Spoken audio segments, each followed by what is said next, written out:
What are you looking forward to this week after your team, Team Fire, handed out such a brutal beating to Team Ice a week ago? Basically this week, just hoping we can get a nice repeat going in. So that'd be perfect.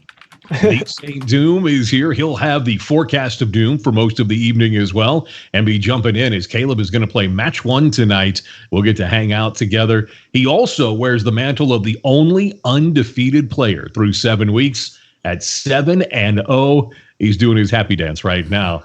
The Saint Doom. Do you think you can keep it rolling this week? I hope so. I have a tough matchup with a deck that I've only played through 2 leagues. I do want to preface I've been extremely fortunate in a lot of the matches that I've had to be 7-0. I don't think I deserve to be 7-0, but I'm not going to complain about it. So tonight I'm playing against RJ Benson on his Jeskai control list, which looks like it'll be tough because Bolt, Helix, Path all kill Dark Confidant, all kill Stoneforge, and do a pretty good job of killing Dreadhorde also. Well, we'll see if that black-white deck that Saint Doom has put together for us to watch him play through these weeks of the Modern Streamers League can rack up win number 8 this evening. We've got 5 great matches, and we're just about to get started with our first one. It's going to feature our own Caleb Scherer against SpiderSpace. But the entire 10-week run of the Modern Streamers League has been done for 2 purposes. One, to showcase great modern players and decks, but also as a way to raise money for 2 great charities. Team Fire is playing for A21, which seeks to end human trafficking worldwide, and Team Ice is playing for the Cancer Research Institute, which looks to put an end to cancers of all types everywhere around the globe. If you have a favorite team, if you like them both, or if you just despise human trafficking or cancer, well, you can make a donation and help out. Any amount of money would be fantastic for these 2 outstanding organizations whose footprint and impact really is worldwide. It's time to get this evening's first match underway, brought to us by Card Hoarder and Card Kingdom, who make your favorite format possible no matter where you play. In real space, online, Card Hoarder and Card Kingdom. They have what you need. It's time for the forecast of doom, and we're going to start it with a guest. Caleb Scherer is going to give us his own forecast on his own match before taking over the mouse and trying to take down SpiderSpace here in round 1, night 1 of week 8 on this, the Modern Streamers League.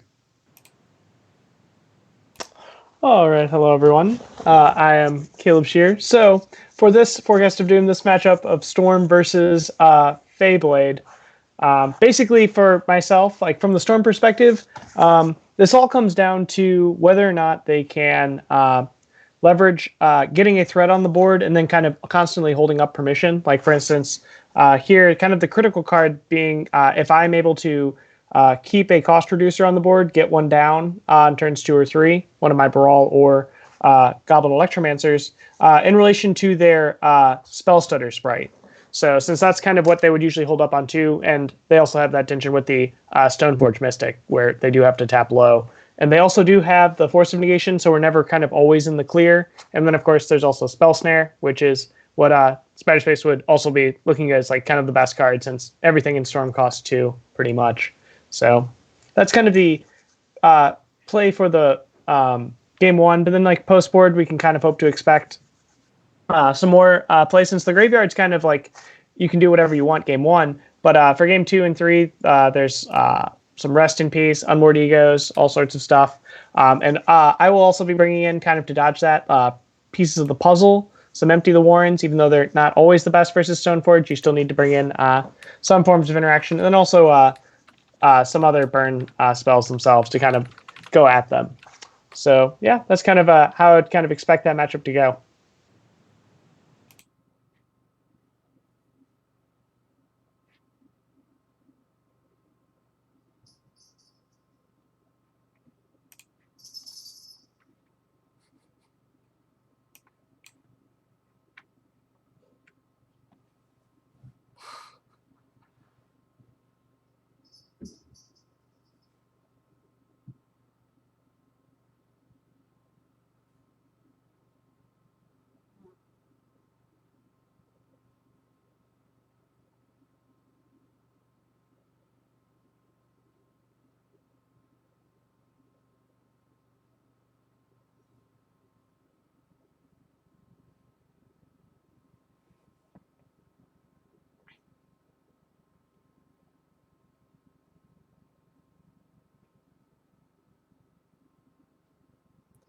Absolutely. I actually don't really like his decision to not mulligan here. He's on the draw. I guess main board he doesn't have a ton of interaction, but I really love a Force of Negation if possible. My main board hand against Caleb here. 2 Spell Stutter Sprites. He's going to have to hold that up turn 2 most likely, or just tap out for Bitter Blossom and basically give Caleb the opportunity to get a turn 3 win here. So I don't...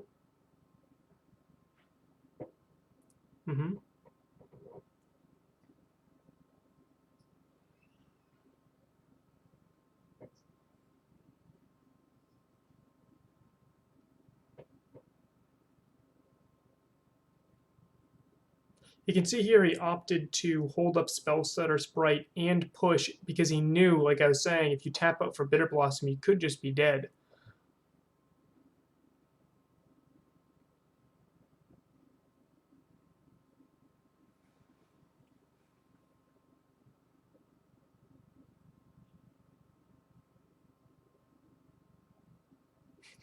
What is that?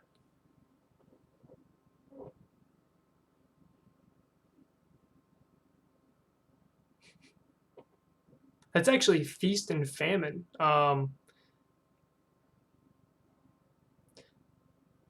Yep.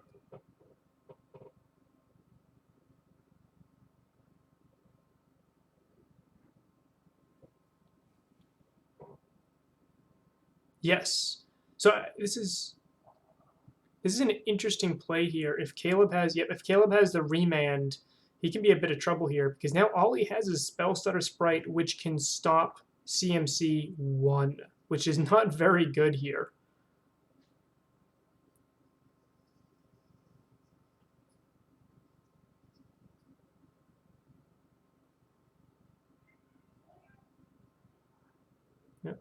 It looks like Caleb's just slowly, not even sculpting his hand. He's only cast Serum Visions, Peer Through, Opt, and a Remand this game. He's really just hitting land drops and passing. I think he's looking for an opening.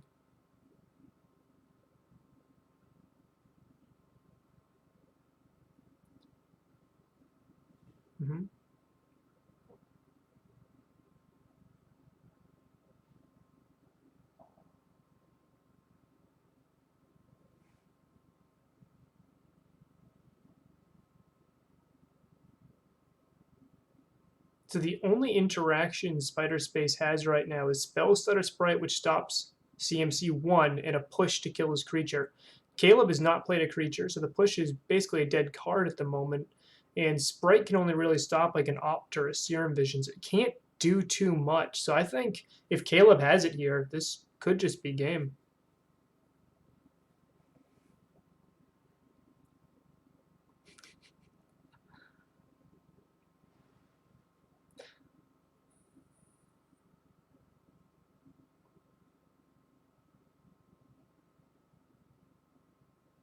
I was actually thinking Earl Grey tea, but that was my theory there.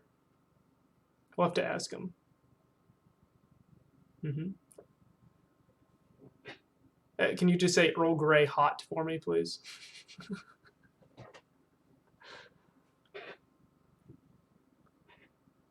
No.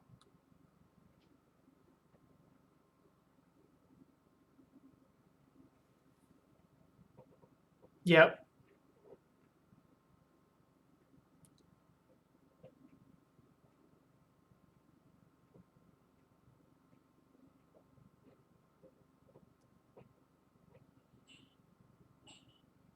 I actually think SpiderSpace is just dead here. Caleb can just kill him with his gifts here. He's got 4 open mana.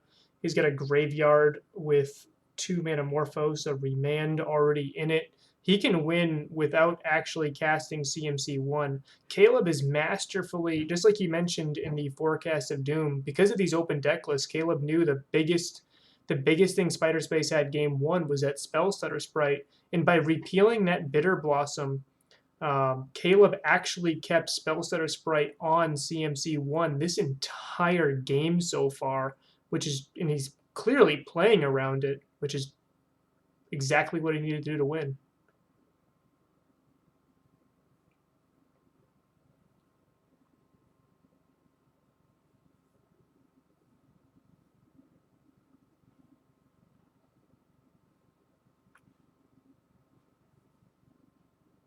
Yeah. A little bit of showmanship there. Caleb hiding that land drop, which is the only way he could actually have lethal this exact turn with the split from gifts. SpiderSpace recognizing that, saw the land drop. You could see him kind of just his little crestfallen, but concedes instantly. I wonder if he wants these disdainful strokes, because they do stop gifts. They do stop.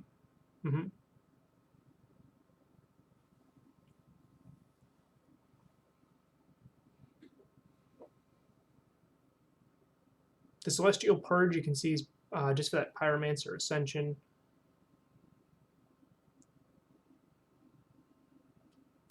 Yep.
Absolutely. I just saw chat. I guess there's an issue with the audio, so I'm going to try to fix that real quick before people start rioting. I think it's got something to do with the link from Skype here.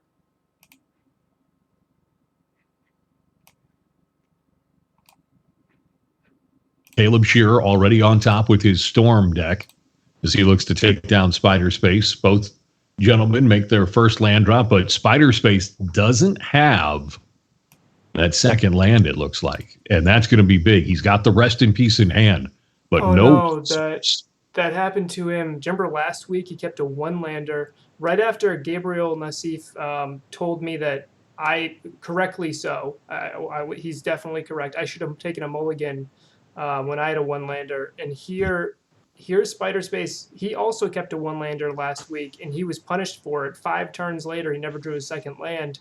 Is that going to happen again tonight? It almost seems like there is some sense of fate repeating itself on SpiderSpace's face already. You can see, hopefully this isn't just fait accompli already. And by the way, Gabriel Nassif was correct.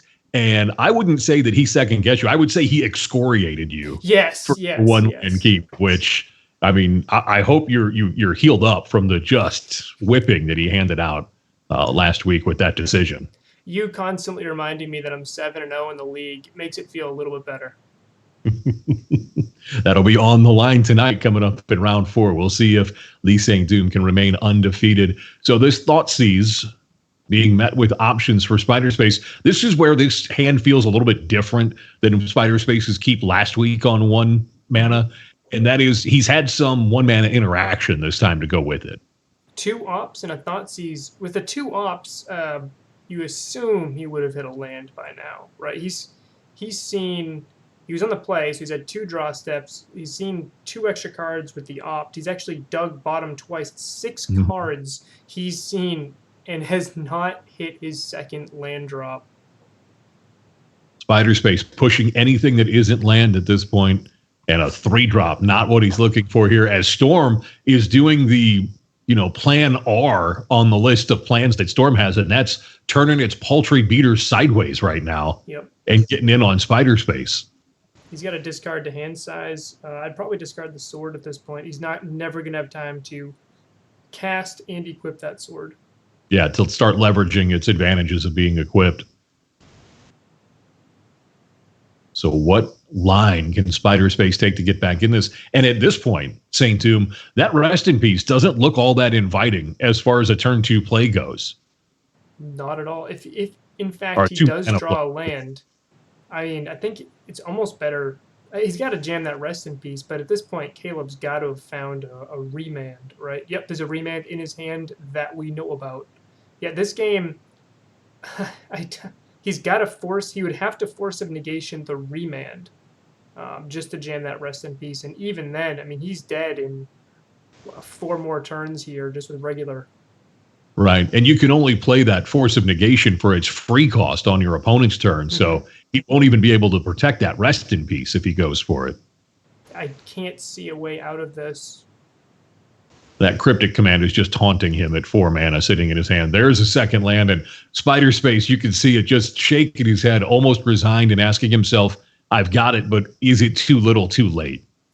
So he knows about the remand. If he fetch shocks, goes down to 7 for the white source for rest in peace and tries jamming rest in peace, I mean, he's kind of got to, but he's essentially saying he's willing to go to 4 because there's no reason for Caleb not to turn his guys sideways next turn because SpiderSpace would have nothing on board. And then at 4, all Caleb has to do is Grape Shot, right?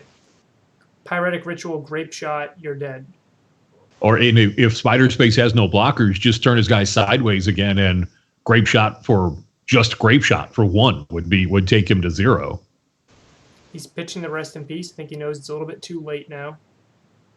His best chance of winning is drawing a land and Unmoored Ego on Grape Shot. I think that's pretty much his out right now. He'll eventually have to deal with these little mini beaters that Caleb has on board. He draws out the remand, though, so that may open up a line for him.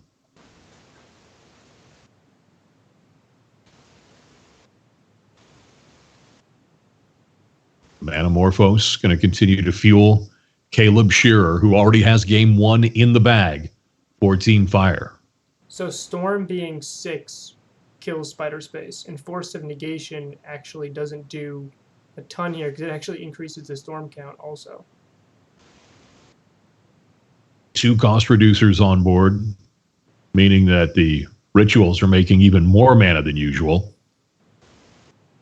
And Manamorphose gets truly disgusting at that point, netting you positive mana while drawing a card.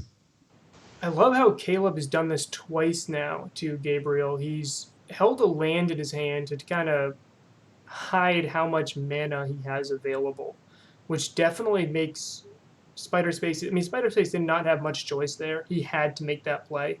But yeah, he's just dead here. There it is. He's down to 3 power in play. Man, those bears did a ton of work in this game. You combine the bears chip in damage with the early Thoughtseize, the Fetch Shock Thoughtseize, and it was, as I mentioned, we bring Caleb Scherer back in after his victory over SpiderSpace. The beatdown plan, turn your guys sideways for Storm on the list of plan. Is that about plan R on the sort of A through D sort of offensive plans that you got to get down to like R for that? Yeah, pretty much. Yeah, it's like we're like there where you're just like hoping like, okay, I guess like 6 points from here might make my Grape Shot easier later or something. Yeah. Were you sitting on that game-winning and match-winning Grape Shot for a couple of turns, or did you dig to it? Because we noticed that with that remand in hand that everyone knew about because of the Thoughtseize, you could play the tempo game just with your 3 power attacks each turn and eventually just put yourself where Grape Shot was all you needed for 1 on the following turn. Yeah, correct. I was sitting on stuff like he had the known info for the Grape Shot there. So it's pretty much, yeah, just sitting on that and then the remand, like expecting a Force of Negation based on like the 1 land, like keeping the initial. So Just kind of trying to do that. Gabriel Nassif on last week. We watched you play and got the analysis from the Hall of Famer. He said he wasn't sure that it was a good time to be on Storm unless you're Caleb Scherer. So honestly, outside of yourself, should people be picking up Storm in Modern right now? Like, it's more about your expectations, I think, in the sense that you're going to be rewarded for basically every kind of like self-level up moment that like everyone has with every deck. But you're going to have a few months of probably a lot of not pleasant experiences in the learning process. We're at about that stage. Not too much easy winning. Team Fire gets round one as Caleb Scherer knocks off SpiderSpace. TheSaintDoom is going to have the forecast of Doom coming up in just a bit. But are we back to needing a rally cry for Team Ice this week? This feels sort of very familiar to a week ago. It kind of does. Last Monday, Fire won 4-1. Hopefully that doesn't happen again this week. But man, Team Fire has just turned the heat on the last couple weeks and is really getting things together. With how much parity we have had in the league so far, the fact that right now we're looking at 13-8 in season 2, it's unbelievable, really. And you'll have to remind everyone, who was the lone winner for Team Ice on night 1 last week? Everyone's going to think that I tell you to tell them. Everyone's going to think that I am telling you to keep reminding people. It's in my contract right here. The notes from SpiderSpace on to mention it. I was the only win, thankfully, because I had a fantastic matchup against Caleb, but he kept it real close by winning through Surgical on Grape Shot with I was actually going to mention this when you were asking. Oh yeah. Asking Caleb if it's a good time to be on Storm. If anybody wants to really watch the best Storm player in the world, check out Caleb's stream. Check out what he does. He beat me in a game last week when I had Surgical as Grape Shots, and his only win condition left was Lightning Bolt and Remand. And he Lightning Bolt with a Pyromancer Ascension in play, despite the fact that he'd already used a Bolt. Like, it was unbelievable. Check out that match. He piloted through it unbelievably, fought through hate, because the week before you'd fought and won through, I think it was a Grafdigger's Cage and a Spellbomb. No big deal. You still were able to win. So check out his stream. Watch him play. He talks through his lines, everything. It's great. I've tuned in on multiple occasions. So. Oh, well, thanks. Yeah. Level up moments with Storm. We're learning about them this week here on the Modern Streamers League. Coming up, it's going to be round 2. That'll be between Dido and Sodek. We'll have that showdown. Caleb Scherer joins me for analysis. TheSaintDoom has the forecast of Doom to set up for that match next on the Modern Streamers League.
Welcome back to the Forecast of Doom. We have Sodek on Dredge against Dido on Grixis Death Shadow.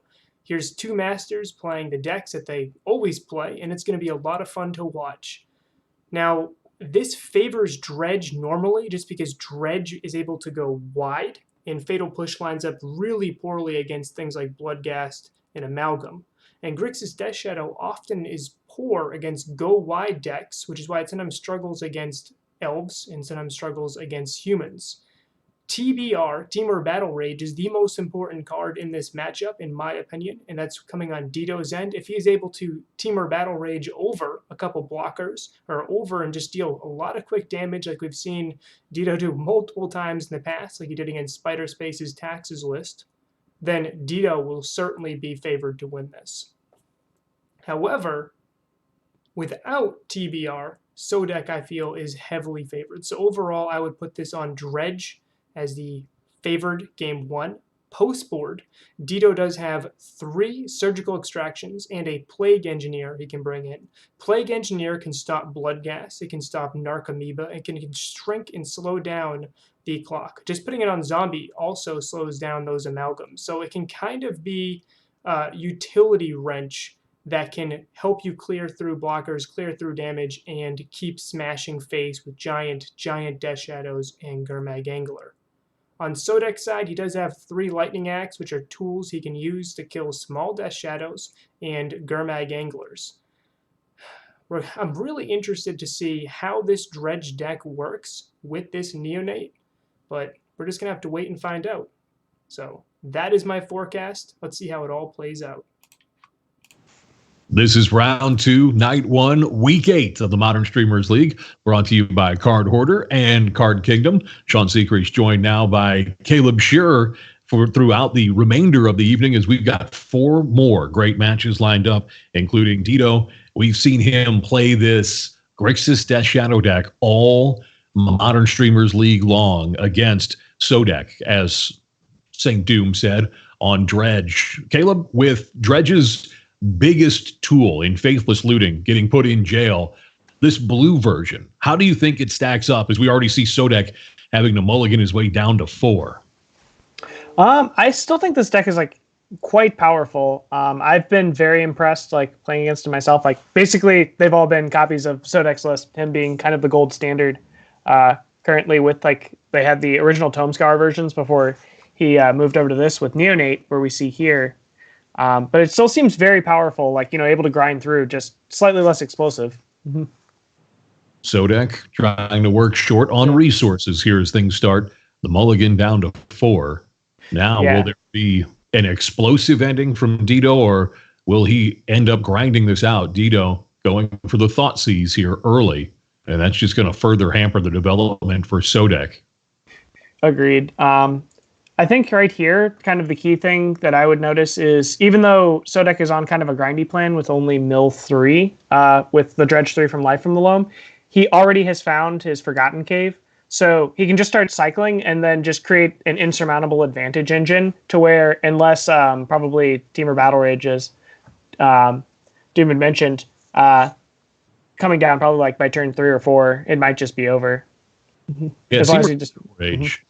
We mentioned it with SpiderSpace in the Forecast of Doom. The fact that it allows the trample angle, I think, is big in this matchup, because Dredge, 1, has a hard time blocking, and 2, the things that can block aren't necessarily large.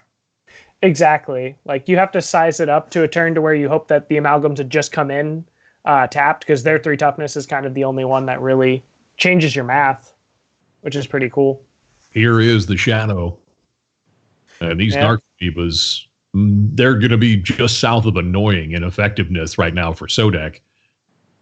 Yeah, pretty much right now, Sodek's just trying to navigate how much can I swing in for while not dying on the crackback from a Death Shadow, just because he has to kind of manage the life total to not artificially create it low enough to where it's just a one-shot kill with the Battle Rage.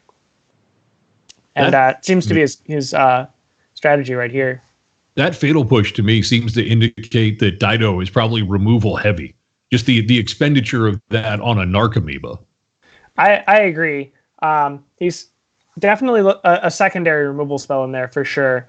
Also, like not having another fetch land could mean that killing a amalgam might just not be applicable if they have like maybe another bolt to save that as well. But yeah, I agree with you.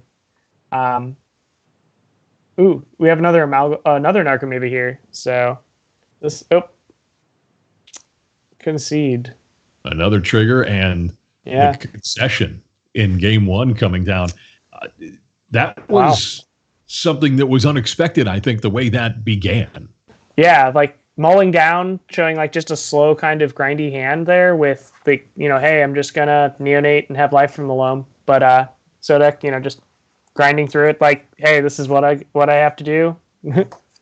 And it works out like, especially with not a fast opening with only one Death Shadow. Yeah, I think that Sodek right there was advantaged for 2 reasons. One, while he was reduced in resources to that 4-card hand, it was 4 cards that played great together in the lands and the life from the loam. So he was able to get that engine going with the Dredge and or getting back the lands if he needed them to keep hitting those land drops. Dredge doesn't need all that many of them, but he certainly has outlets for it. And Dido, no real pressure early. We'll see if that changes here in game 2 with Dido of Team Fire on the play. Sodek and Team Ice up 1-0 here in round 2. All right. There was Last Zone in the hand for Sodek. Do you like that addition? I think it's like amazing. Like a lot of Dredge's like issues in the past have been kind of problem permanents. It gives, and with the life from the loam engine, you kind of just have something that shoehorns right into a game plan you already have. And if you just want one additional land, I've seen it in the sideboard as well. You can kind of like go up a land to kind of grind even better. So, as we see here, top deck neonate. So I think it's like a similar plan to the last game, just less mulliganing from a Sodek's perspective. He has all the lands, still that life from the loam, Forgotten Cave engine to kind of just slowly cycle, because then you can dredge an additional 3 every turn, or avoid even like, well, in this case we have no graveyard hate, so that's actually also another additional angle that we have to think about, given that they are open deck lists in this case. Short list of options on this Inquisition for Dido to think about. Yeah. All right. He'll take the Thug. Yeah. He's got an option now to start, looking at additional cards. He's going to be able to have the option to cycle his land if he would like in the absence of other action, I would imagine, after this Dredge. Correct, yeah. Like, basically gets that. There's a Stinkweed in there. The biggest thing that he's also looking for now is that there's no green mana, and that's also important to note. Yeah, no green mana anywhere for Sodek. So I think that was probably why we saw Dido not put the life from the loam in the graveyard, because that's stranded in his hand right now. Correct, yeah.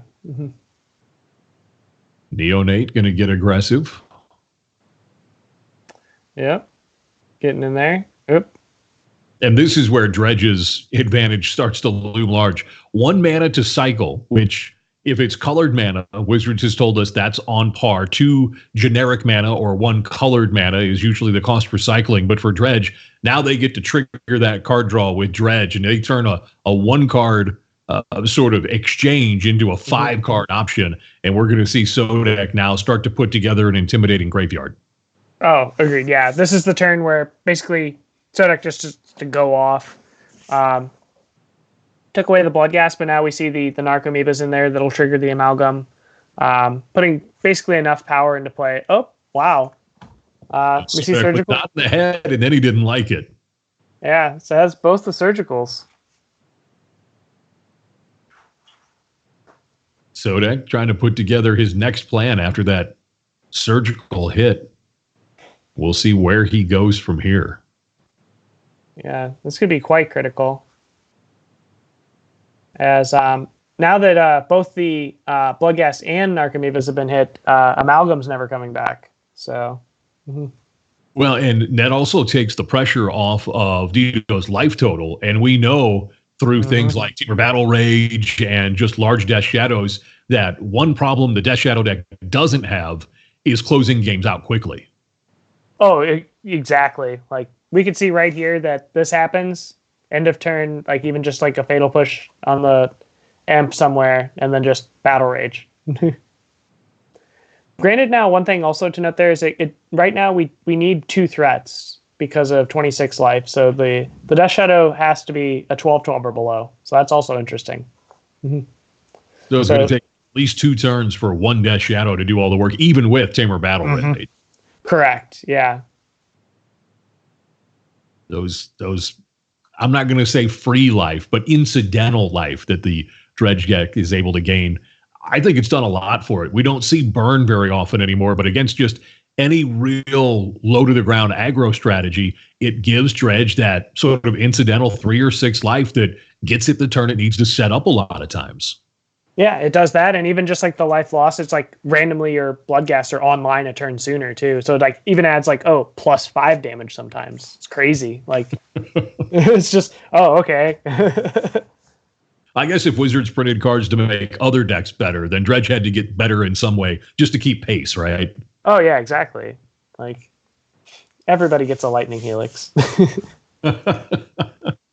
We'll see Lightning Helixes later this evening here on Modern Streamers League with some of our matchups that are still to come. And that one ended in a hurry. Both games that looked like they could still be in doubt just ended up going into the hands of Sodek. Sodek, he was very far ahead in the last game, but ultimately able to get there in the win over Dido. And so we've got even ups at 1-1.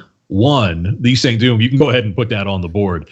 The one win I already did this week. All right, that'll update in just a second. So 2 rounds down already this evening as we've had some very polarized matches, and we're heading into one of the most polarizing of the night. Francisco on Titan Shift. Garrett Martin is going to be on Burn. This one heavily favors Titan Shift from what most of us have thought about this matchup coming into this.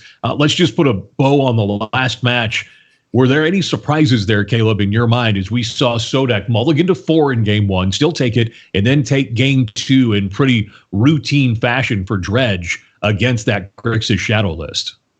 How it played out didn't seem too surprising. Basically, kind of, I guess we saw game 1, it was slightly slower, as we've seen like since the bannings, and Dido was not able to exploit with like a fast shadow draw, just like we tried to go through, and like as soon as we saw like no fast threat or double fast threat, it was just kind of lights out as long as Sodek gets to do his thing.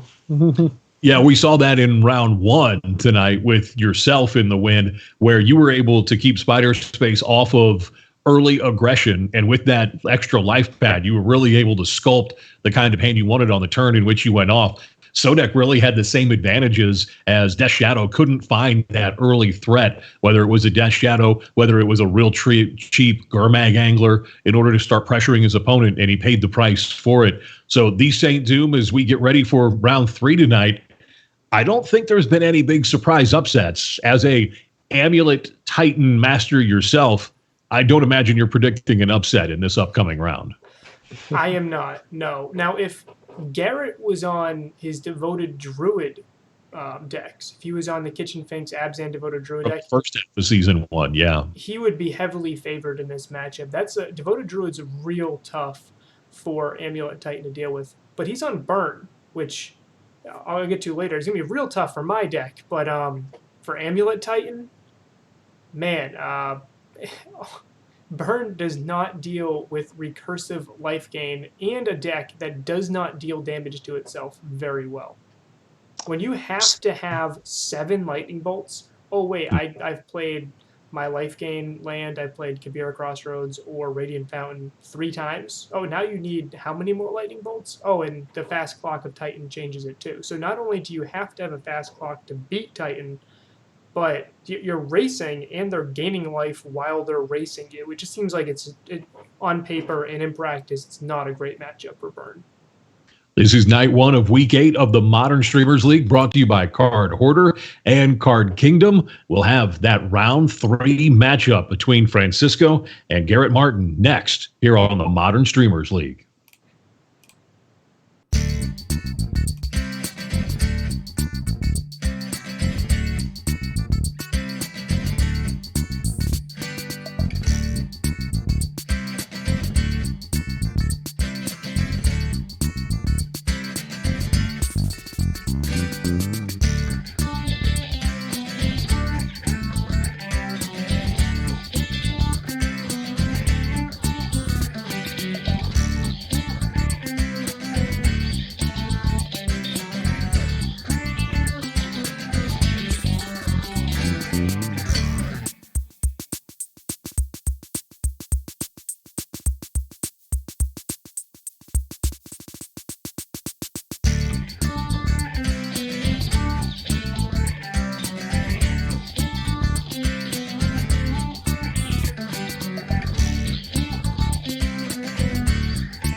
welcome back to the Forecast of Doom. We have Francisco on Amulet Titan with Karn against Garrett Martin on Boros Burn. As I've said before, this matchup heavily favors the Amulet Titan player, and I'll take a moment to explain why. Amulet Titan deals 0 damage to itself with its mana base. Not only that, its mana base actually is a source of its life gain, with Radiant Fountain and or Kabira Crossroads based on the version of Amulet. Now, burn decks have to have a specific amount of burn spells or creatures to be able to get under. Creatures don't actually get under decks that have blockers. So to actually deal the full 20 damage, Boros Burn is going to need a lot of fast Goblin Guide type action. But if Amulet Titan drops Countley Garden, you can get a lot of free damage there soaked up by those plant tokens. Now, post-board things, I believe, get more interesting, because Garrett Martin gets access to Deflecting Palm. But because these are open deck lists, Francisco knows about that, and he will fetch up a Pact of Negation before he attacks with his prime time, so that he can Pact of Negation the Deflecting Palm and not die. Now, Negate is also in Francisco's sideboard, as is Reclamation Sage, and as is Obstinate Baloth. Reclamation Sage is good at hitting Eidolon, which is just another free creature, free blocker. I'm curious to see if Francisco will bring that in. I would be intrigued in bringing that in personally, because cards like Secure Tribe Scout get a little bit worse against Searing Blaze. So that's the Forecast of Doom. I predict Francisco will win this, but if Garrett wins, it's because of those Deflecting Palms or because of a very fast aggro draw, with Francisco having a very slow game. That's the forecast. Let's see how it all plays out. Who's going to go first? That could be big in this matchup. Caleb Scherer, along with Sean Secrease. Thank you so much for joining us for tonight. Night 1 of Week 8 of the Modern Streamers League, brought to you by Card Hoarder and Card Kingdom. We're seeing the matches from the perspective of Team Ice. That means Francisco, who has previously done some analysis with us. We've enjoyed having the MSL's official percussionist on with us that night, and we're going to see if he can put this together for a win over Burn here. And it looks like it's going to be Amulet Titan that is going to be on the play. Yeah, this looks real good for Francisco here with turn 1 scout, as long as if this even lives. Secure Tribe Scout going to come down, and Goblin Guide will go right after it. That land trick is going to be very helpful, I think, for Amulet Titan here, just to help them draw the extra cards, because they play a heavier land base than most modern decks do. Exactly. And we see here through Francisco's hand that he doesn't have the ability to make 6 mana yet for the Titan all the way. So every one of these lands, you saw his fist pump. It's just real exciting. Every land here is just huge, especially with these scouts in play to try to accelerate. Mm-hmm. No reveal and land to the hand for Francisco that time, and now he's thinking about what's going to happen with this next draw step coming his way. Yeah, probably debating about what to return to hand with the growth chamber that he'll probably put in on end step, I would assume, or to even block with one. I guess life total. It has to be some concern, because you know that Burn does have reach. They don't have to win in the red zone, so to speak. Exactly. There's no pressure for Garrett here to just do anything really with this on board until 6 mana hits. Mm-hmm. And interestingly, the packs will trigger the Eidolon trigger as well. So you have to pay the cost for them the next turn, but the CMC is 0. Yeah, exactly. So you can still get hit by your Primeval Titans in a sense. Luckily it has the natural draw, but that can come up. Also, it'll be interesting to see what the plan is for this Karn the Great Creator, if that's on the agenda as well. I don't usually do math live on the cast, but with a math genius on with me this week, I think it's easier to assume 0 less than 2. So we were able to get that figured out. Yep. So how does Francisco leverage what he has on board right now? I mean, we've seen him sort of using his pen, pointing at the screen, almost doing the math to work through it. How does he get the most out of where he's at so he can get to where he wants to go? Right here, I think he's trying to compute math-wise using these two as blockers this turn. So I think this was kind of perfect in the Goblin Guide reveal for the extra bounce land in Selesnya Sanctuary. So this way he can tap both Tribe Scouts to put in both bounce lands if he wants to, while also blocking both of those there. And now he can, he's going for an actual lockout. I thought it was going to be 1-1 and then just cast the Primeval Titan next turn. But maybe he's also playing around a double bolt effect. I think that would probably be wise, considering few resources that we've seen Garrett sort of dispense with so far. Going for the double block. Now he's going to use the triggered abilities. This deck, so many interlocking pieces that seem to not just snowball, but avalanche together once you have Amulet Titan set up, so to speak. They don't need to be fully set up, but if they can get a little bit of room, their end game seems to come together so much faster than some other decks. Oh, yeah, they're basically a ramp deck that's kind of like an interesting like Primeval Titan combo form of Tron in a sense, where you just try to go over the top of everything everyone's doing with a bigger mana threat. I think also like what's kind of interesting here, based on his reaction there by the double block, was that he also anticipated trying to get a bolt out of their hands so they'd be less likely to be able to double bolt the Primeval Titan. So I think that was actually to induce that as well. That's really cool. So no Amulet here for Francisco to work with. So these lands won't be as effective as we've seen them in the past when Titan has Amulet in play, but it's still more of the mana ramp package that this deck can leverage. And we see Karn, the Great Creator, waiting in hand. The Azusa is there, also another Summoner's Pact. And now we see Francisco, he's going to have some choices here. He can start to play a little defense if he wants. He can get aggressive with the Titan, or he can go for the Karn lock package. So he really has, with 18 life at this point, a lot of options and lines of play that he can choose from. Exactly. Like pretty much everything is available to him at this point. Yep. So they had the double bolt effect. 4 coming in. Yeah. At 11. There's only one card left in hand, so we could be in great shape still as far as life total. I like how you're suspending your team loyalties for the commentary here. And Francisco on Team Ice. Of course, Caleb Scherer on analysis this evening. The biggest names on Team Fire coming into the first season of the Modern Streamers League. Where will Francisco take this?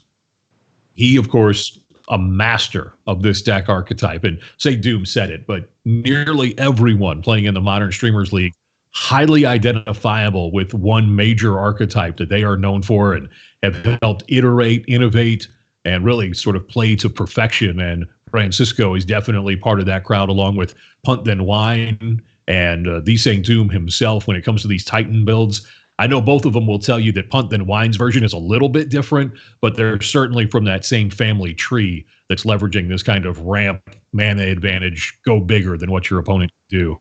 And we've seen now Francisco pick that line. He's got Azusa. He's going to get the other bounce land in. Now Ancient Stirrings in, and that's going to be enough. The concession comes, and Garrett Martin knew where that was going and gave game 1 to Francisco on Amulet Titan. Yeah, as we saw, the looping of the Cabina Crossroads, just he was going to be gaining like 6 life there, and then like probably 4 life a turn. Pretty insurmountable. What do we have here? So for sideboarding, thinking here that, as was mentioned by SpiderSpace, like kind of some creatures could be a liability, but I'm intrigued to see how he'll like board in and out, since also with the Karn package, you don't have that many slots to board in, unlike before. So that's kind of an interesting thing. I know Francisco here is one of the initial innovators with Karn in the deck as well, when that first initially was released. So that's really cool. Is Burn a big enough threat with their reach that you want to make room for Wormcoil Engine, or the fact that they have the disruptive effects on artifacts is it a liability? We saw Francisco elect to leave it in the sideboard.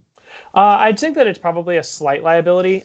You can't search for it with your packs. Like your Primeval Titans almost function as if they have lifelink anyway, because you can do a Kamina Crossroads loop in it, which there can also be quite effective. And since they want to board in Path to Exiles against you, it's also susceptible to that as well. Turn 1, Goblin Guide.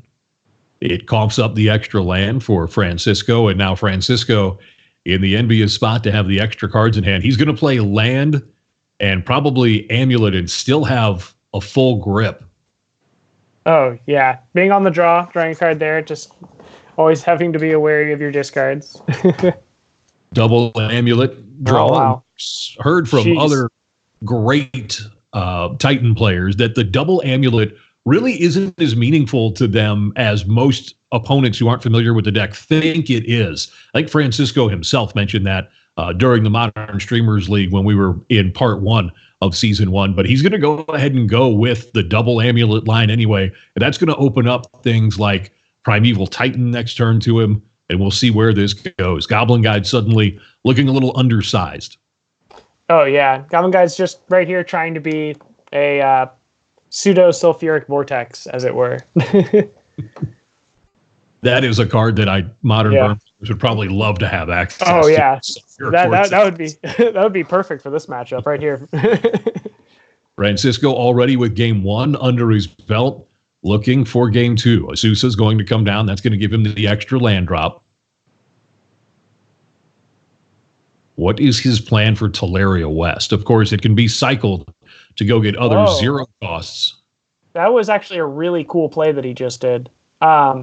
So with the Teleria West, by leaving it behind there, instead of filling out his land drops, he's able to have the 2 mana from the double untaps to generate exactly 6 with what he had, assuming he blanks on his draw. So this is really masterful play. This is really cool. Mm-hmm. You see the Master Francisco on the Amulet Titan deck going for the Titan, and now we're going to see Titan at full effect because he's going to get 2 triggers off of his amulets on the 2 lands that he goes to search for. Yep, and this should be lethal, I believe. Does he have this? Yeah, it has Vesuva. Oh, nope. Just going to go for the gaining life attrition play. That's a good point. The Reflecting Palm. I just forgot about that. Palm possibility. Yeah, he has to think about that. He is very smart. I think when you're on one deck, for instance, yourself with Storm, you're aware of the niche outs that your opponents have to your primary game plan. Oh, exactly. And it's just like, even like, I'm sure for this, it's like, it's just so cool watching him just like masterfully go through this for all of us. Just so good. The second Titan, and now we're coming to a resolution quickly. The additional ramping up of power, and I believe this is going to do it. It's going to be 2-0 for Francisco. He's shooting it down in the camera just off to our left. What a masterful performance. And Team Ice is going to pick up back-to-back wins and staunch the momentum that Team Fire had with my co-host Caleb winning round 1 for him. And we're only 3 rounds into our 5-round showdown tonight. That's enough. The concession comes in.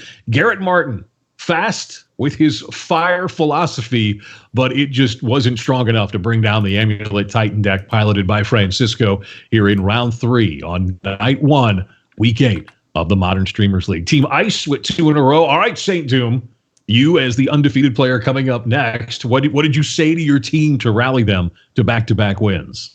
I told them that my back is really sore from carrying them.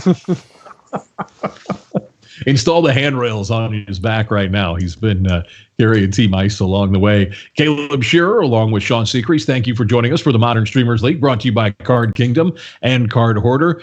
Caleb, I don't think there was any surprise in the way that match finished. The fact that Burn in the hands of Garrett Martin was able to get down key pieces on turn 1 and 2 in both game and never really be able to threaten lethal tells us, I think, how far this matchup favors the Amulet Titan style decks. Exactly. Like, especially like Francisco being on the play. So they couldn't even leverage like a good Searing Blaze in there, like to like kind of back up his Goblin Guide. So it just seems like it's pretty much like into that. Like if you can like leverage getting their blocker and they don't happen to have a turn 3 Titan. So that's what we saw him do. Francisco and Team Ice, they've won 2 in a row. They're up 2-1 here this evening after the big win last week for Team Fire has them up overall 13-8 coming into play tonight. That getting it a little closer now. 14-10 Team Fire with the advantage here on part 2 of season 1 of the Modern Streamers League. Well, if you might have the urge to take a break for a moment, grab something to drink, we're going to give you an extra second to get ready for our final 2 matches this evening.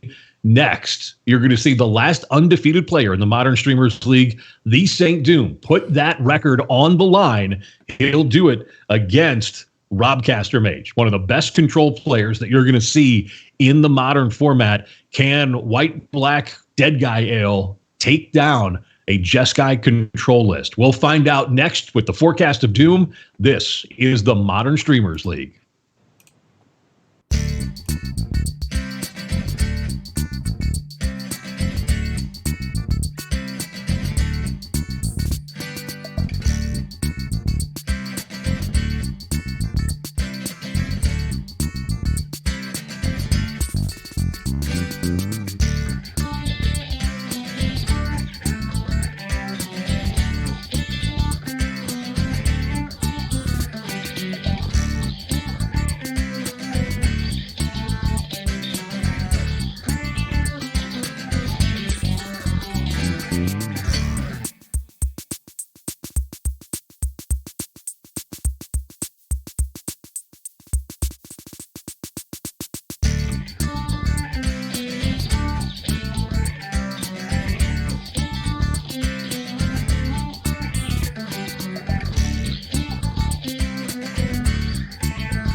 Hello there, this is Mike Goldenberg. I have with you my Mardu Doomhorde deck.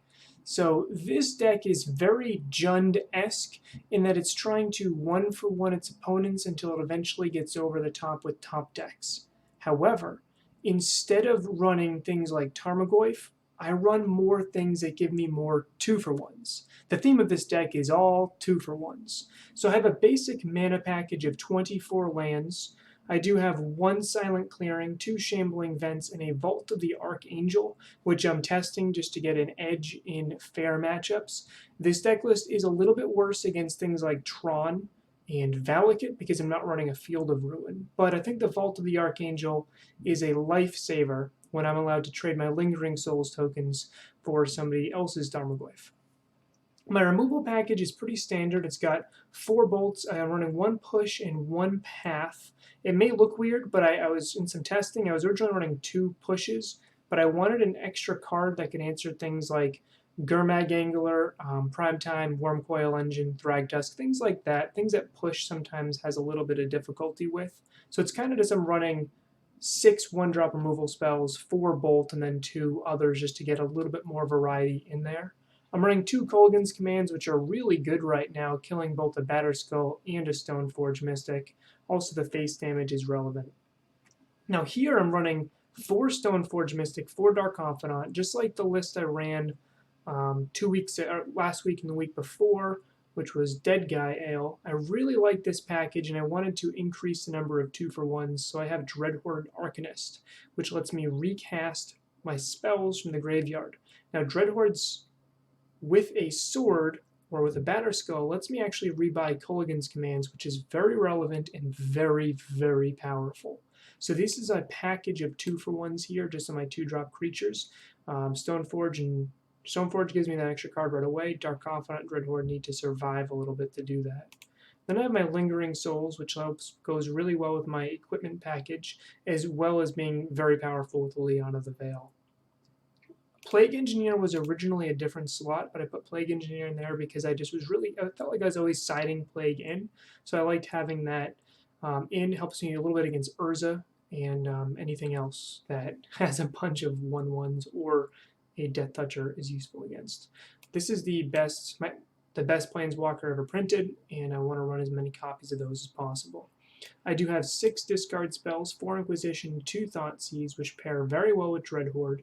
So it lets me do something like turn 1 Inquisition, turn 2 Dreadhorde, turn 3 I get to Liliana Edict you, or plus, and make you discard a card, swing with Dreadhorde, and Inquisition you all over again. Now my side, I'm running the standard Stoneforge package for here. On the sideboard, I have more spot removal. Like I can see, I did want ways of killing creatures besides push and bolt. So I have 2 more paths, another Kolaghan's Command, and an Ingrath's Rampage, which rebuying that with Dreadhorde Arcanist can sometimes be game-winning against a control deck. 2 more Plague Engineers, a Kalitas to help me against any sort of aggro deck or even Dredge. I don't have much sideboard hate against graveyards. A Chandra Torch of Defiance is an extra grindy threat. A Young Pyromancer is an extra go-wide threat when Lingering Souls just sometimes isn't enough. Grim Lavamancer to help me beat up more on small creatures. Fulminator Mage, which is, I'm going to bring that against control, but it's obviously also pretty good against Tron. Then I have 2 Stony Silence to help me against artifact decks and 2 Surgicals.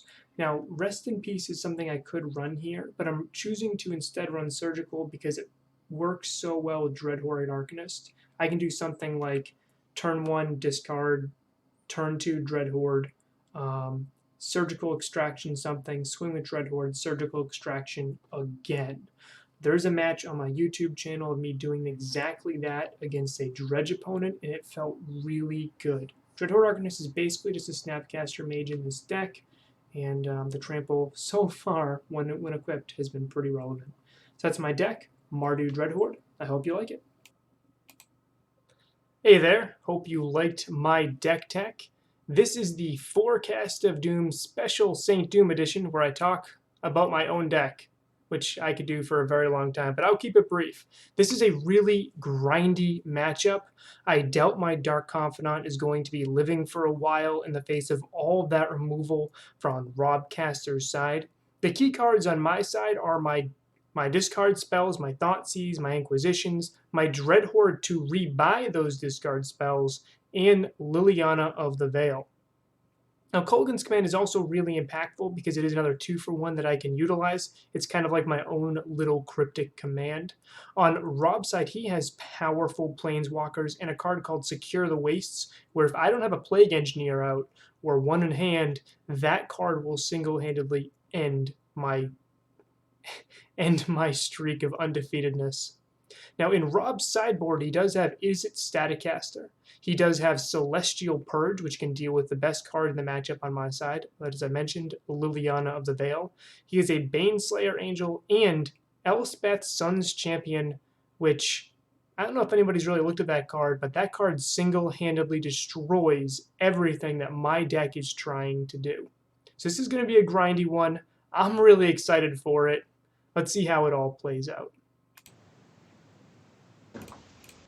Round 4 here on night 1 of week 8 of the Modern Streamers League. Sean Seacrease along with the Caleb Scherer. Thank you for joining us. Now, less than an hour in, we had already had results in 3 of our 5 matches tonight. This matchup, it may take that long by itself, Caleb. So kick off your pants, take off your bra, get an extra beverage. We may be here for a while in this grindy matchup with these 2 decks, Mardu against Jeskai. Who do you like? Is it Mardu's quicker impact, or rather is it Jeskai's quicker impact Planeswalkers and the ability to point and click with all of that spot removal? Or is it Mardu's sort of efficiency and ability to leverage powerful singular effects that can take down Jeskai? It feels, to be honest, pretty evenly matched, like from before this. But I think that this is going to be really hinging on showcasing the power of Stoneforge Mystic and how much that can elevate the Mardu deck here. Since Rob is not running any Stoneforges in his build of Jeskai, just a more controlling list. So seeing if that can kind of like maybe shift the balance of power. Already an interesting decision made by the undefeated SaintDoom. We saw him fetch for the basic swamp, and then he lingered over Thoughtseize, but elected to go with Inquisition here on turn 1. Now, the big difference, of course, Thoughtseize costs you 2 life, but can take any non-land card. Inquisition doesn't cost any extra life, but can only take 3 CMCs or less. You know with open deck lists that your opponent, in this case Rob Castermage, has a density of 1 to 3s that you're likely to hit on. But I thought it was an interesting choice to go Inquisition first. Yeah, like it makes sense also because like in this being like a grindy matchup, they're going to have to exchange resources at certain critical points on certain turns. So the Inquisition is like, in that case, I think he definitely wants, like, as you mentioned, like 1 to 3 mana interaction that will kill the Stoneforge Mystic, since this living is also very huge. So the assumption there being, I think that Thoughtseize might not have something to hit, so you can hold on to it later. So maybe hitting, say, a Cryptic Command or a Teferi on turns 3+, if you want to hold that back. So that is pretty interesting. Yeah, I think the big play would be to take that Cryptic Command. We do see one in Master Mage's hand. You can sort of clear the path, as it were, for that 1 mana. And this is a match in which SaintDoom's life shouldn't be under that much duress while the game is still being sorted out. You know, Rob Castermage is going to kind of win incidentally after SaintDoom can't. So it's not going to be SaintDoom's life total that matters early in this game. It's going to be Rob Castermage's life total that matters. So I think it's going to be interesting the way SaintDoom sort of uses some of those effects that are going to cost him additional life at different points in the game. So right now, he's got that Thoughtseize on the stack, and he's looking at what to take out of his opponent's hand. Yeah, like it's debating probably between this Cryptic and the Supreme Verdict. It's kind of awkward also that this Dark Confidant's going to be handled by the Electrolyze no matter what happens. Oh, it actually took a Snapcaster Mage, so going for the real grindy plan, which might just be here forfeiting our Dark Confidant. Mm-hmm. No? Going to hope that a cycling. Yeah. Now that he knows what Robcaster has in hand, would you be willing to say trade that Dark Confidant? It depends. If your game plan is to just have to force through, or if you can induce them cycling the Electrolyze anyway. This is, by the way, if you were listening attentively, the Switch Index week for the run to the finish line here in the Modern Streamers League. Weeks 8, 9, and 10 will all be contested with the same decks for our players. The SaintDoom was on a white-black strategy the last couple weeks here on the second half of Season 1. He got a chance to switch it up, added red to the mix, and he's gone from that black-red Dead Guy Ale style deck to this Mardu card advantage style deck. He has Culligan's Command. That gives you a 2-for-1. He has Dark Confidant.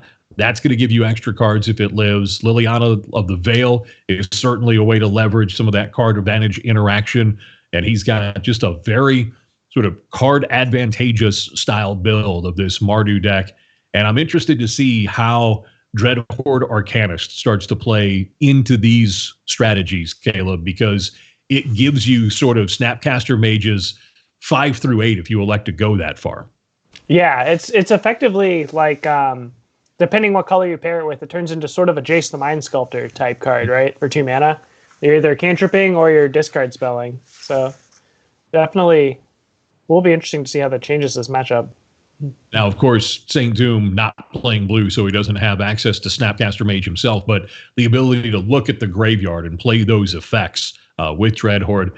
And some people might tell you it's better because you're getting that as a trigger rather than having to cast the Snapcaster to go with it. So we'll see how that pairs out. SaintDoom knows that he has the opportunity to go for this Batterskull raw, but does he want to push this into the open mana? Looks like he's going to go for it.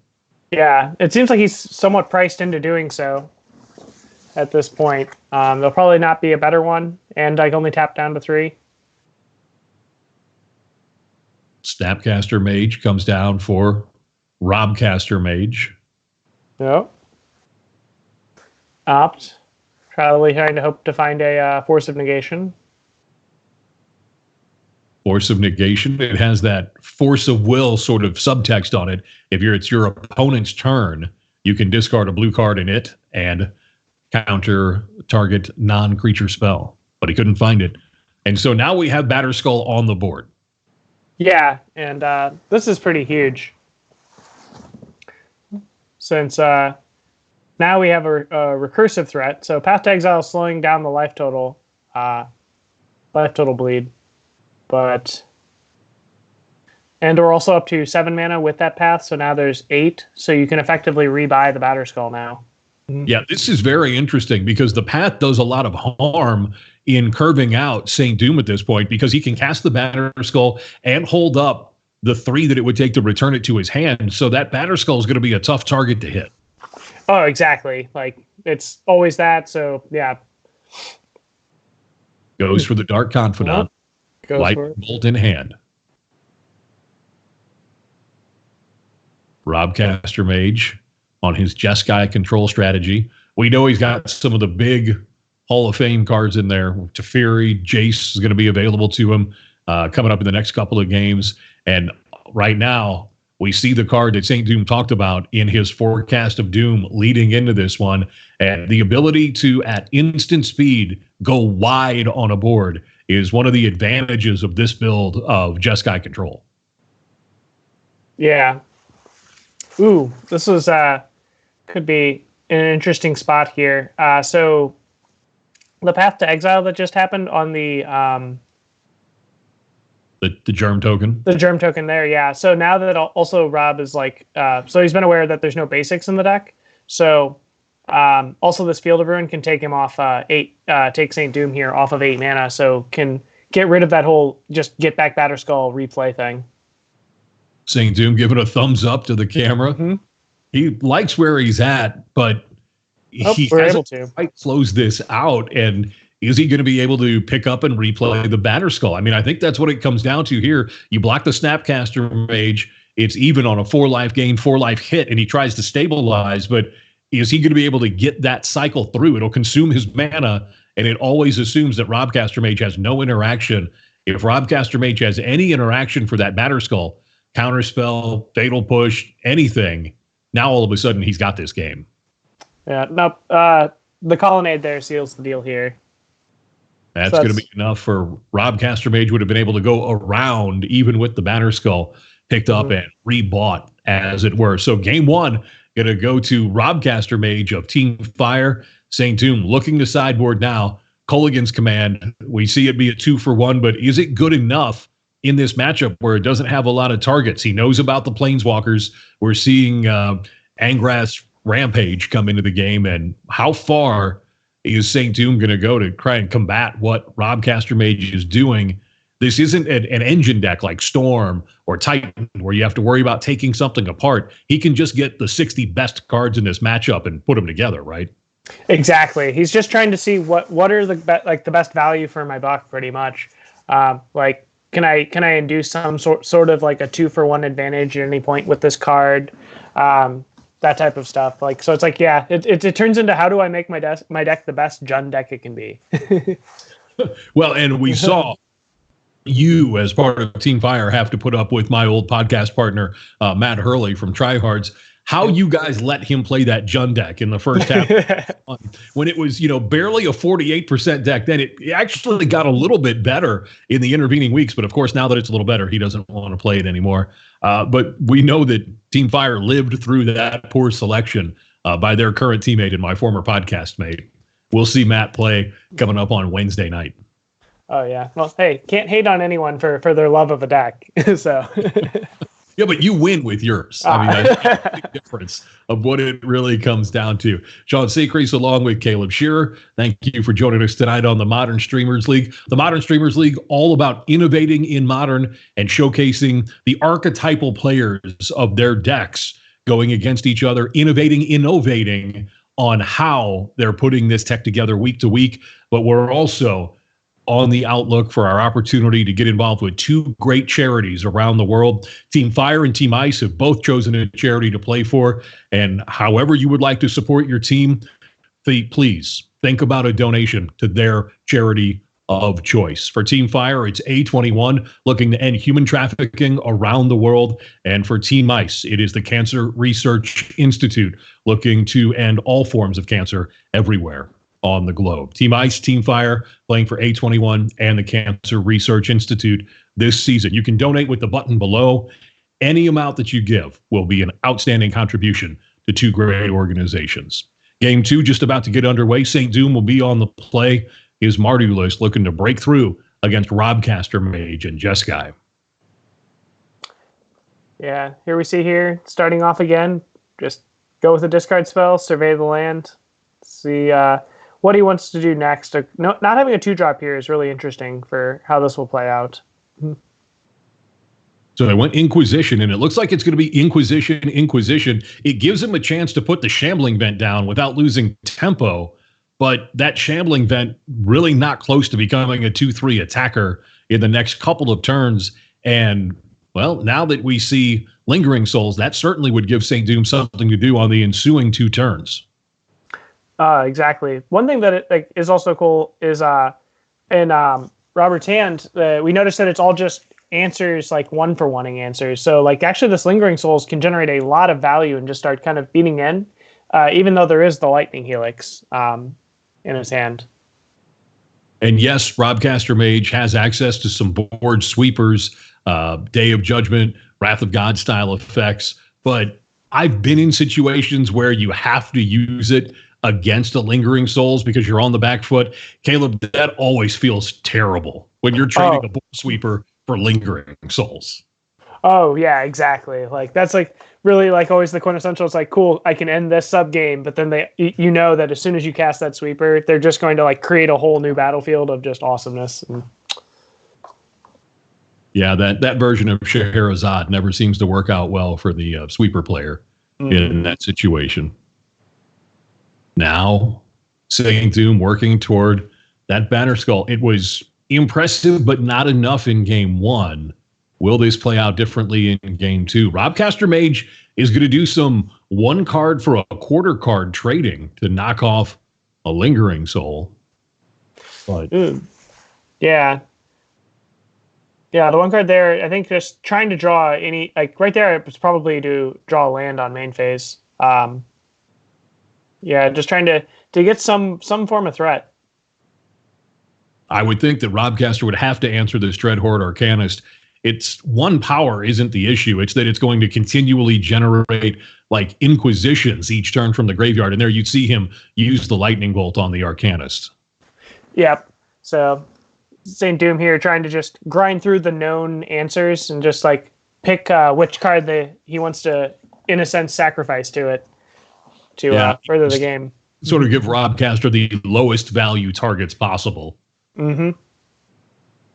And all of this while waiting in the wings with the Banner Skull.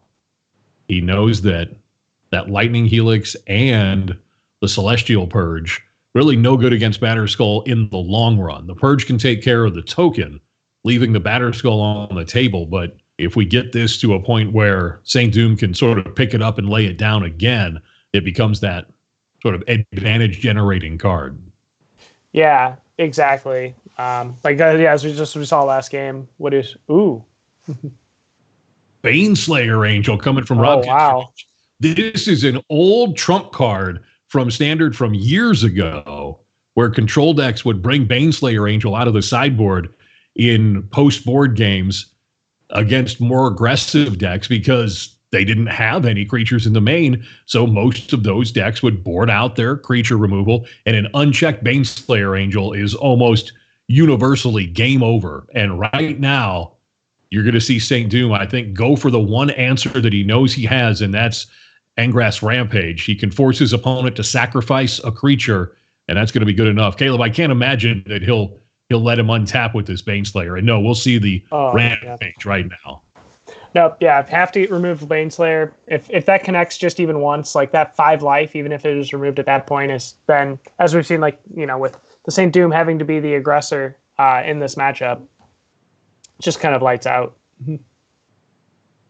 So Robcaster Mage went for one of his haymakers, and now he'll have to use removal on his own main phase, his own turn, if he wants to deal with this Dark Confidant before SaintDoom can start picking up the extra cards per turn. And it looks like Robcaster is going to go snap, and I'll be shocked if this isn't Lightning Bolt or Lightning Helix to get rid of the Dark Confidant.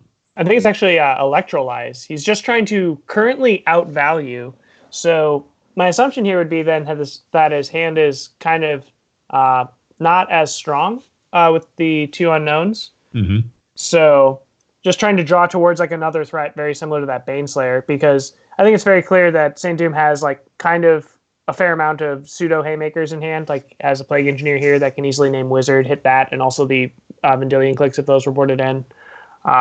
Or even just like the, I believe they're Warriors from Secure the Waste, if he's afraid of that. Yes, they generate Warriors.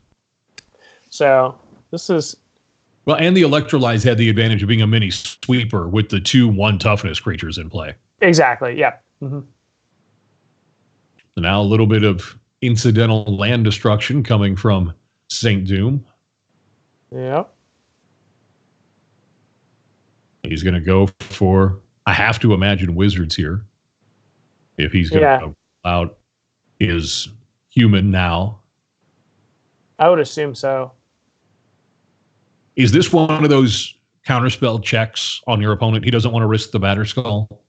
I don't know if it's as much of a check since the Batterskull's unknown, but it's definitely a part to where it's like you can much also gauge like the strength of what's going on, since this is a strong enough thing to maybe warrant a counterspell, but it might not.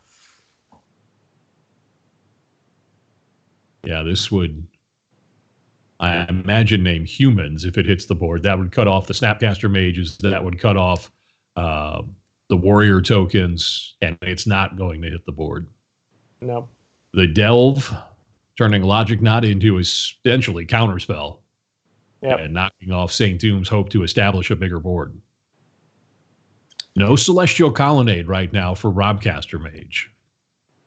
No, yeah, we don't see one of those yet. Also, like, with only 2 copies, we might, like, luckily without one already out and being so low on cards, we can kind of hope that, like, SaintDoom can also be hoping that maybe just ignore that eventually if Celestial Purge has to be used on Fulminator. Oh, going for Batterskull, kind of priced into it. This is a big moment. Robcaster Mage doesn't elect to or doesn't have the cards in hand to counter the Batterskull. So this Germ token is going to be made and suited up. The 4/4 Vigilant Lifelinker now down for SaintDoom. And this game feels like it's going to get really grindy, Caleb. Yeah. So now we have the inverse scenario of the Baneslayer Angel Living. That's going to be the case as SaintDoom is going to start to pad his life total. And I have to think if you're SaintDoom, that's a 4th consecutive land off the top, I believe, that you would be really excited for a Dark Confidant here if Batterskull made it to the board and has lived so far. It could be that Robcaster Mage is short on point-and-click removal, and certainly it's going to draw out a sweeper, I would think, if Robcaster Mage has it. Yep. Oh, and now we also have the perfect amount of mana with this land. And go for the Batterskull. Just the equip.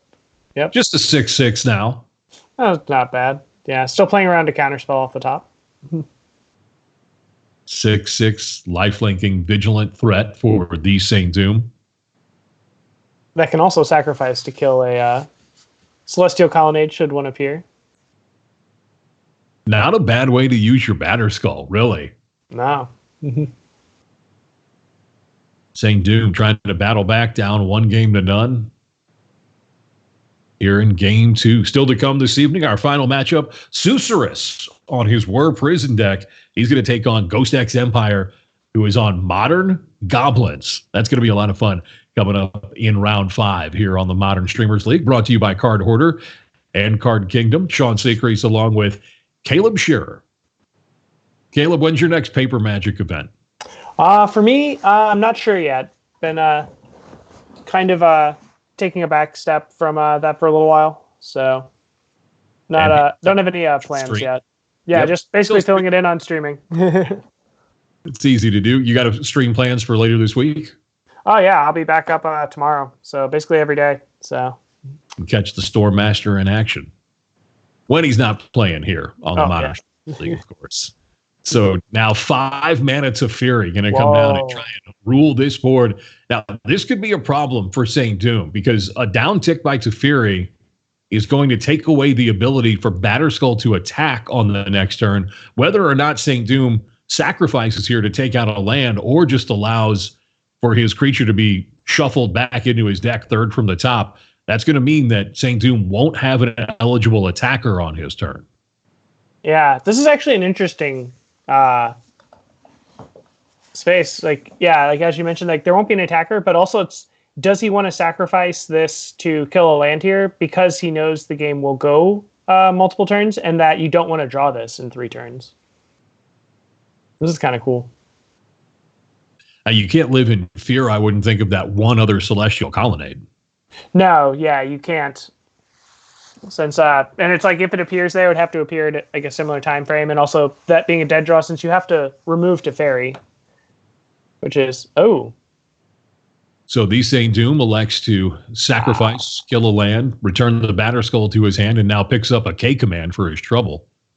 He has enough mana to both play the Batterskull and use the K command, should he choose to. You see the extra known information of Spell Snare. That's a brick against this hand for SaintDoom right now. Yeah. Basically for SaintDoom, it's the Spell Snare here only just downgrades the return a creature clause if you want to use that, or you can make them like as you probably don't want to use the discard mode on Spell Snare. Is he thinking creature return clause and try and get Dark Confidant going? I mean, it's a way to a ton of card advantage, and you're going to have to keep up with Teferi. So while Dark Confidant card advantage in that you'll get an extra card each turn, here it would really allow him to maintain card parity because of the ability for Teferi to draw the extra card. True. The thing is though, like we can use one of the modes to be deal 2 to Teferi right now, so we can just bypass the Spell Snare completely and the Teferi subgame. That has to be tempting to take that Teferi off the board while getting back a creature. Or just getting back a Fulminator as your like quote unquote Celestial Colonnade insurance. Or just getting rid of that now for a 2 CMC card later. Mm-hmm. Also very reasonable. Well, let's see what modes SaintDoom elects. I think the shock is the given. Mm-hmm. Yep. So he goes for that, takes the extra card out of his opponent's hand, and recasts the Batterskull. In the driver's seat. Yeah, he's got board supremacy at this point. Is it going to be enough, though, against Robcaster Mage? This time a sweeper to kill the Germ token. And now the Liliana of the Veil. This could be big.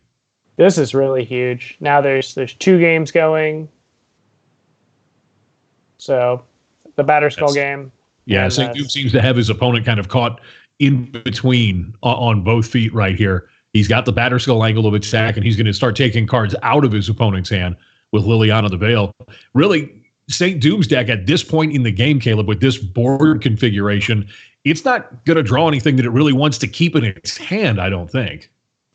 No, not really. Like nothing that you wouldn't rather if your opponent is holding back any card to do. Oh, wow, that's a heck of a card to draw off the top. Oh, yeah, that was perfect.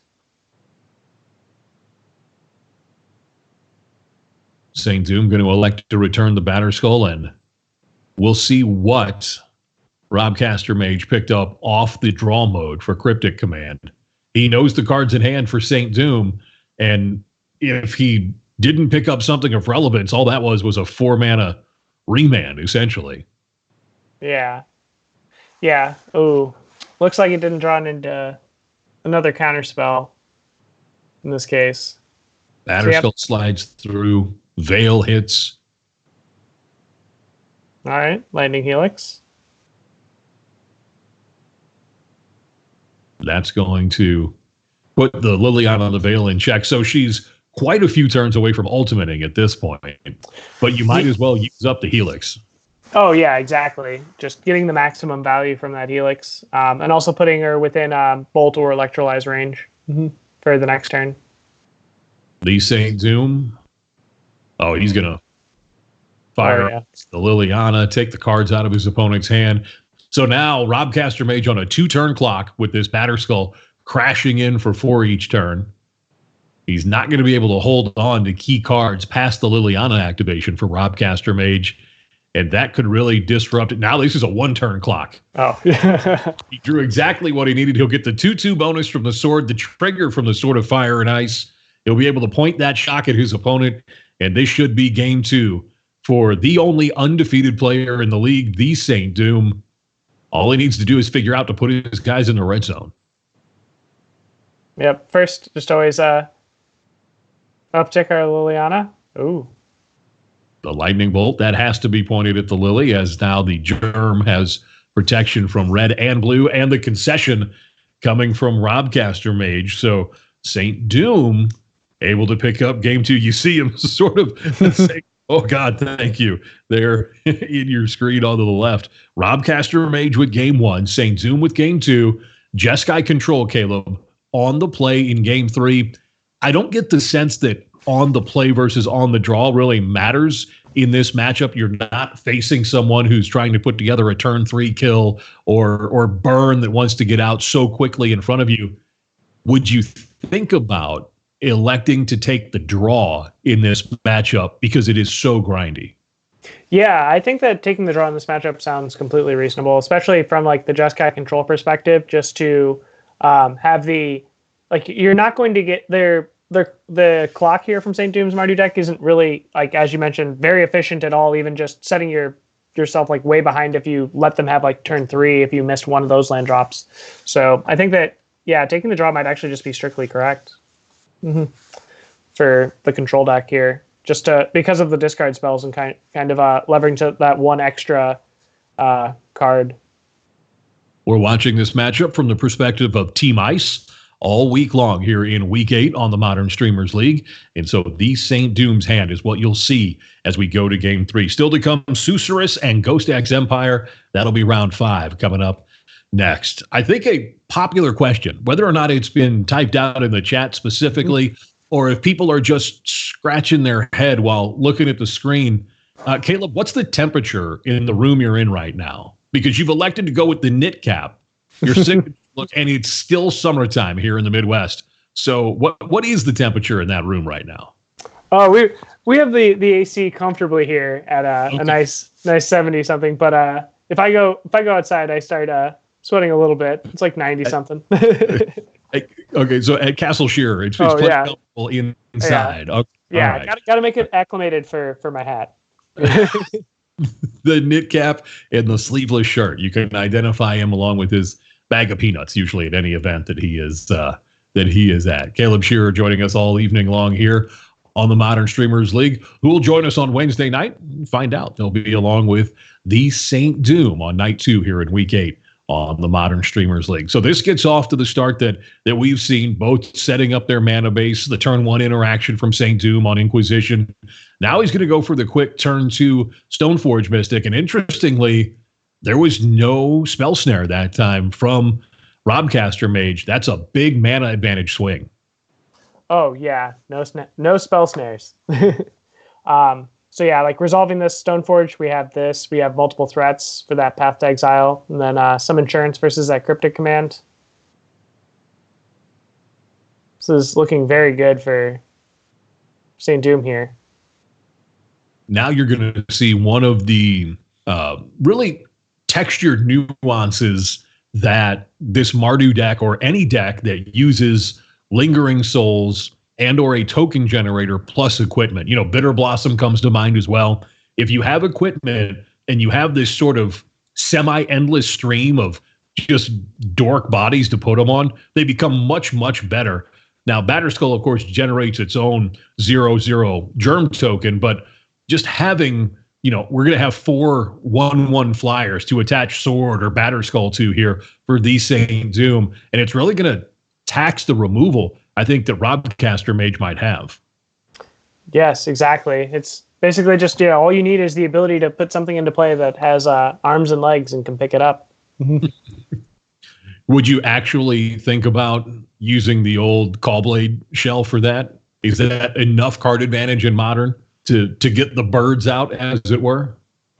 I don't know. Like the problem is that like you're like with the hawks themselves, like taking up that much space in your list. It'd be really interesting, to see that from a like that combined with like kind of being in between the Stoneblade lists and the Blue Eye Control lists, like could be viable. I don't know how powerful like running 3 to 4 Jace would be though, because I think that might be a big part of it. And I sort of had a half cold shiver of memory, half goosebumps of excitement from the Esper Clawblade sort of apex that dominated Standard for so long. Of course, the Hawks themselves playing a huge role in that, giving you shuffles for your Jace Brainstorms that we expect to get off fetch lands in formats like Modern or Legacy. They sort of brought that into Standard along with Jace, and it was really at that time, I think, in Standard that Jace was at his apex. So will that be enough to bring it back? So far, no one's really had great results if they've tried, as I've certainly haven't heard about it sort of taking over the Modern landscape. Teferi, the 5-drop, has actually been the preferred, higher than 3-mana CMC card that these blue-white or Jeskai control decks have gone for. So we'll see how that continues to play out in the future. Those Lingering Souls didn't stay around very long, but now we're going to see the 6th land. This means the possibility of deploying Sword plus Liliana plus the ability to represent something else for SaintDoom if he wants to go this way. Yeah, so, and also here the body from the Batterskull here being real important. So the choice of whether or not to play such, let that be vulnerable for 1 turn here before the Sword comes on. Yeah, that would have deploy Sword and Lily or deploy Batterskull, and he elects to go Skull. This is interesting.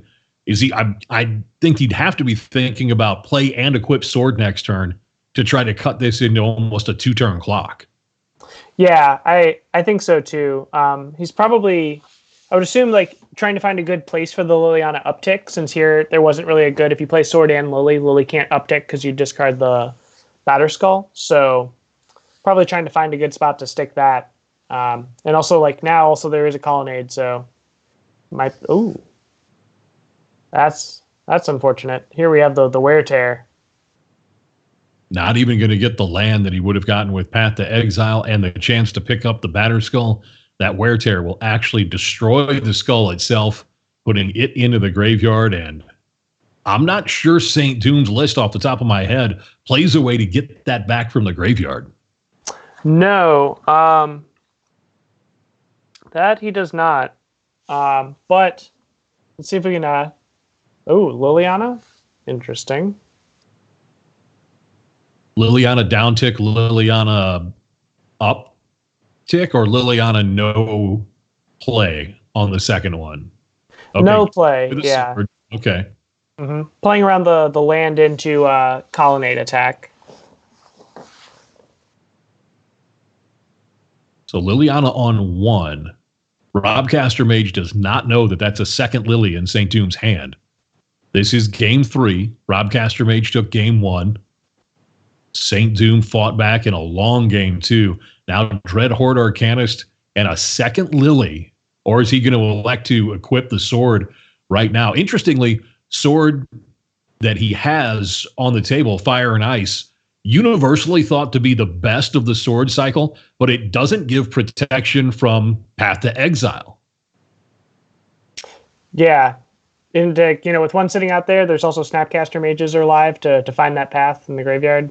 So, and it also keeps things like Celestial Purge, which we see in Robcaster Mage's graveyard, alive and available. So if you had to pick 2 colors to protect from, I think if SaintDoom had his choice, it would probably be red and white. But that's not the case here for sort of Fire and Ice. But those triggers and the fact that now Arcanist has 3 power when it gets to look at the graveyard is just huge. And I think that's going to force another downtick from this Teferi. Yep, we're seeing a downtick on Sword of Fire and Ice itself, because Teferi also is or not. He's going to go up to 5, look to untap 2 lands and take a draw. This could be a huge swing if he finds something like a Path to Exile, but otherwise SaintDoom is going to get to flash something back that's 3 or less in the graveyard, instant or sorcery. And that's going to be a huge swing for him. I believe he's already cast both sides of the Lingering Soul, so that's not there. No.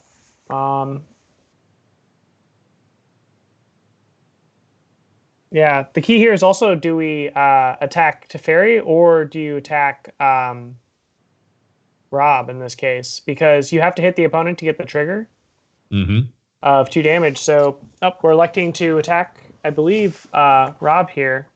So you can shock Teferi. So then also Teferi minuses, Teferi would die. So using up on the sword, if there's nothing here, also get to use discard. This has to be a bit frustrating for SpiderSpace with that 3-power Arcanist. If he had something like Kolaghan's Command in the graveyard, he could have killed the Teferi in one swing, taken a card from his opponent, or looped something back to his hand. I think that would have been his best case scenario, would be to trigger and activate Kolaghan's Command from the graveyard on the Arcanist trigger. Yes. Now wow. Stoneforge going for the Sword of Feast and Famine.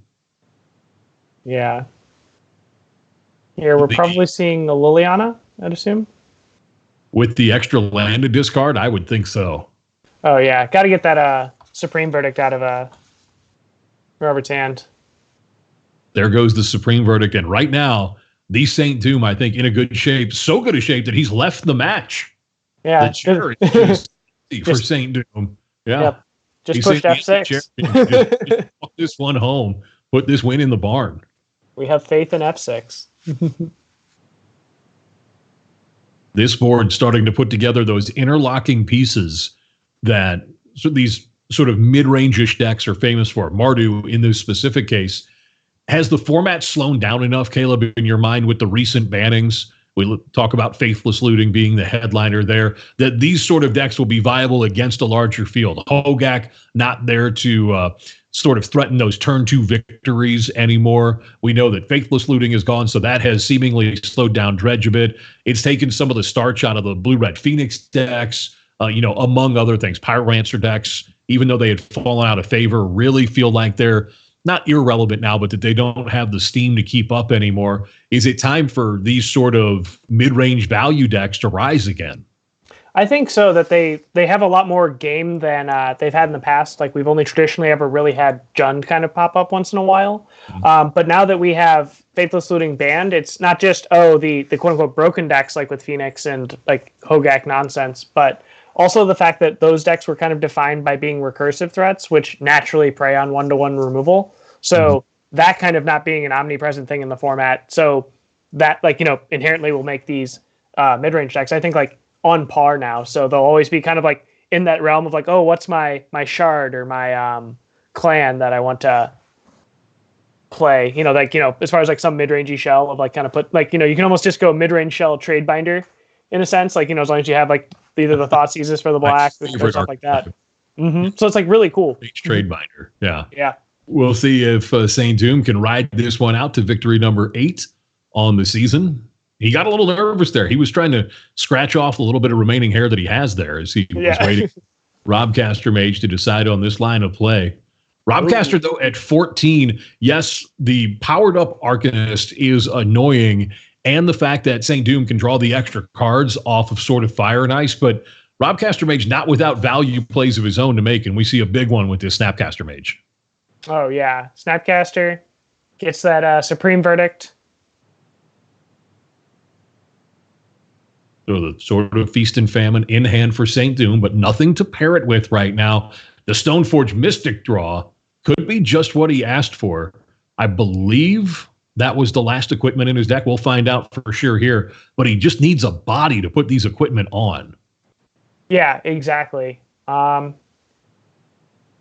no bonus card available for SpiderSpace here. We see the 3 equipment. We saw the Batterskull, the Sword of Feast and Famine, and the Sword of Fire and Ice. Batterskull's already in the graveyard off the Wear Tear. So the 2 swords out, but SpiderSpace seeming to lack some bodies to go with it. Yeah, so now we have to hope that this Stoneforge lives. We also got a pretty key discard there in the Liliana Uptick. Got a Cryptic Command, so...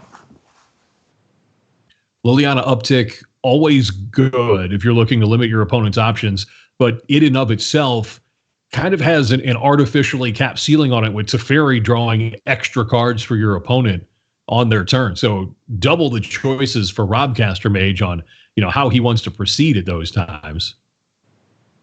Need genre or TheSaintDoom comfortable enough to send everybody messages on what he's hoping for. Great interaction. Noble Murloc, still the best on-camera watch when he records because he's so expressive with his antics. And I say that from a place of love. I love watching Noble Murloc when he's recording, but SaintDoom's taking some time to let us know what he's really hoping for. And this can't be a good sign for Robcaster Mage that this Stoneforge Mystic lived through a full turn cycle and is now getting loaded up with these massively valuable equipments. Oh, yeah. Here we have... Going to try and get the Teferi off the board, and he does. Suddenly, TheSaintDoom, Caleb, feels like he is really advantaged in this situation. This has been a really, really interesting back and forth, just haymakers on haymakers. Like, we're really... Oh, and speaking of which, wow. Just found the Teferi. I think you got to go up here. Yep. Hope for that cryptic. Protection from blue on the Stoneforge Mystic. Or a Path to Exile. Oh, the Angras. Oh, no. Teferi, not long for this world. Let's see what Robcaster Mage had no way to stop it. Now the Liliana can continue going to work. Stoneforge Mystic is going to crack in for 5 here, plus the 2 on the trigger off the Sword of Fire and Ice. The extra card going to come, the mana untap from Feast and Famine. This is now starting to just snowball into so much advantage, Caleb, for SaintDoom. Oh, yeah. And even picked up another body, so having 2 Squires now, going to be great. When Squire is good enough for Modern, you're not out in front. But here comes 6-drop Elspeth. And this is something SaintDoom was terrified of in the Forecast of Doom, because she is the one card that can single-handedly go over the top of almost everything SaintDoom wants to do. Yep. And here, exactly, with both swords on our Stoneforge Mystic, notably protection from white being the one thing missing. 3 1/1 soldiers at a time on the tick up from Elspeth. The tick down is a board wipe in this situation. Or rather, I'm sorry, it's a large creature board wipe, so it wouldn't touch the board in this situation, as she'll leave those soldiers behind that she would make. Splitting the swords now for SaintDoom. To me, this says he wants to get after Elspeth and Robcaster to determine how Rob wants to use up these tokens that he's generated. Yeah, so we'll use 1 on each as a chump block. Downtick Lily to try to create parity. Oh, or uptick. Okay. So no triggers off the swords. Yeah. Maybe R&D is right about one thing, Caleb, and that's that Jit would probably be too good in this situation if SaintDoom had it. This situation, yeah. Even in a lot, Jitty'd just be... Yeah. Oh. Now the Colonnade going to start coming in. I imagine that Colonnade is going to try and take this Liliana out of the game. Yeah, Colonnade just perfectly lining up here just to cleanly answer Lily. I don't know if there's an out here at this point. Arcanist. It certainly feels like this game is swinging back to Robcaster Mage in a hurry. And we talked about it, the 1 copy of 6-drop Elspeth, Sun's Champion, being able to swing this game. And we thought SaintDoom had the advantage bar nearly full out underneath his name when Elspeth came down, and now SaintDoom seems to be clawing for any sort of purchase. I think he found it. I think he found the out, which is equipping the Arcanist, so to flash back the removal spell, the Angras Fury. That Arcanist is going to have to live to attack. Yeah, that's what he's hoping for. Has 5 toughness. Yeah, the fact that Robcaster didn't remove it on his turn, I think means that this is going to happen. Wow, what is another swing? This has just been a game of huge haymakers here in Game 3. Yeah, this has just been really epic. This has been a treat.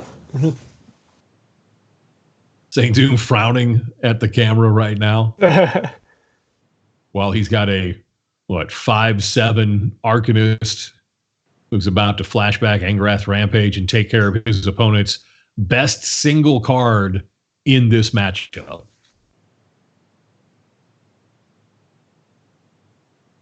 Angrath Rampage goes on the stack.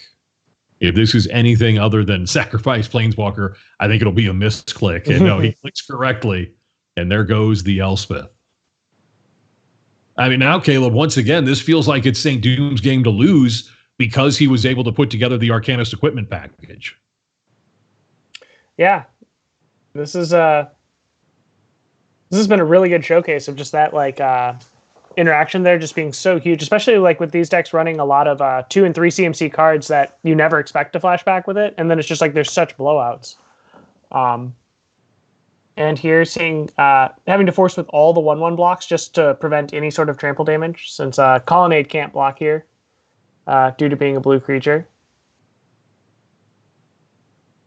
Robcaster Mage in a tough spot. He needs something great, and he needs it right now. SpiderSpace has plenty to take Robcaster Mage out of this match on his next attack step.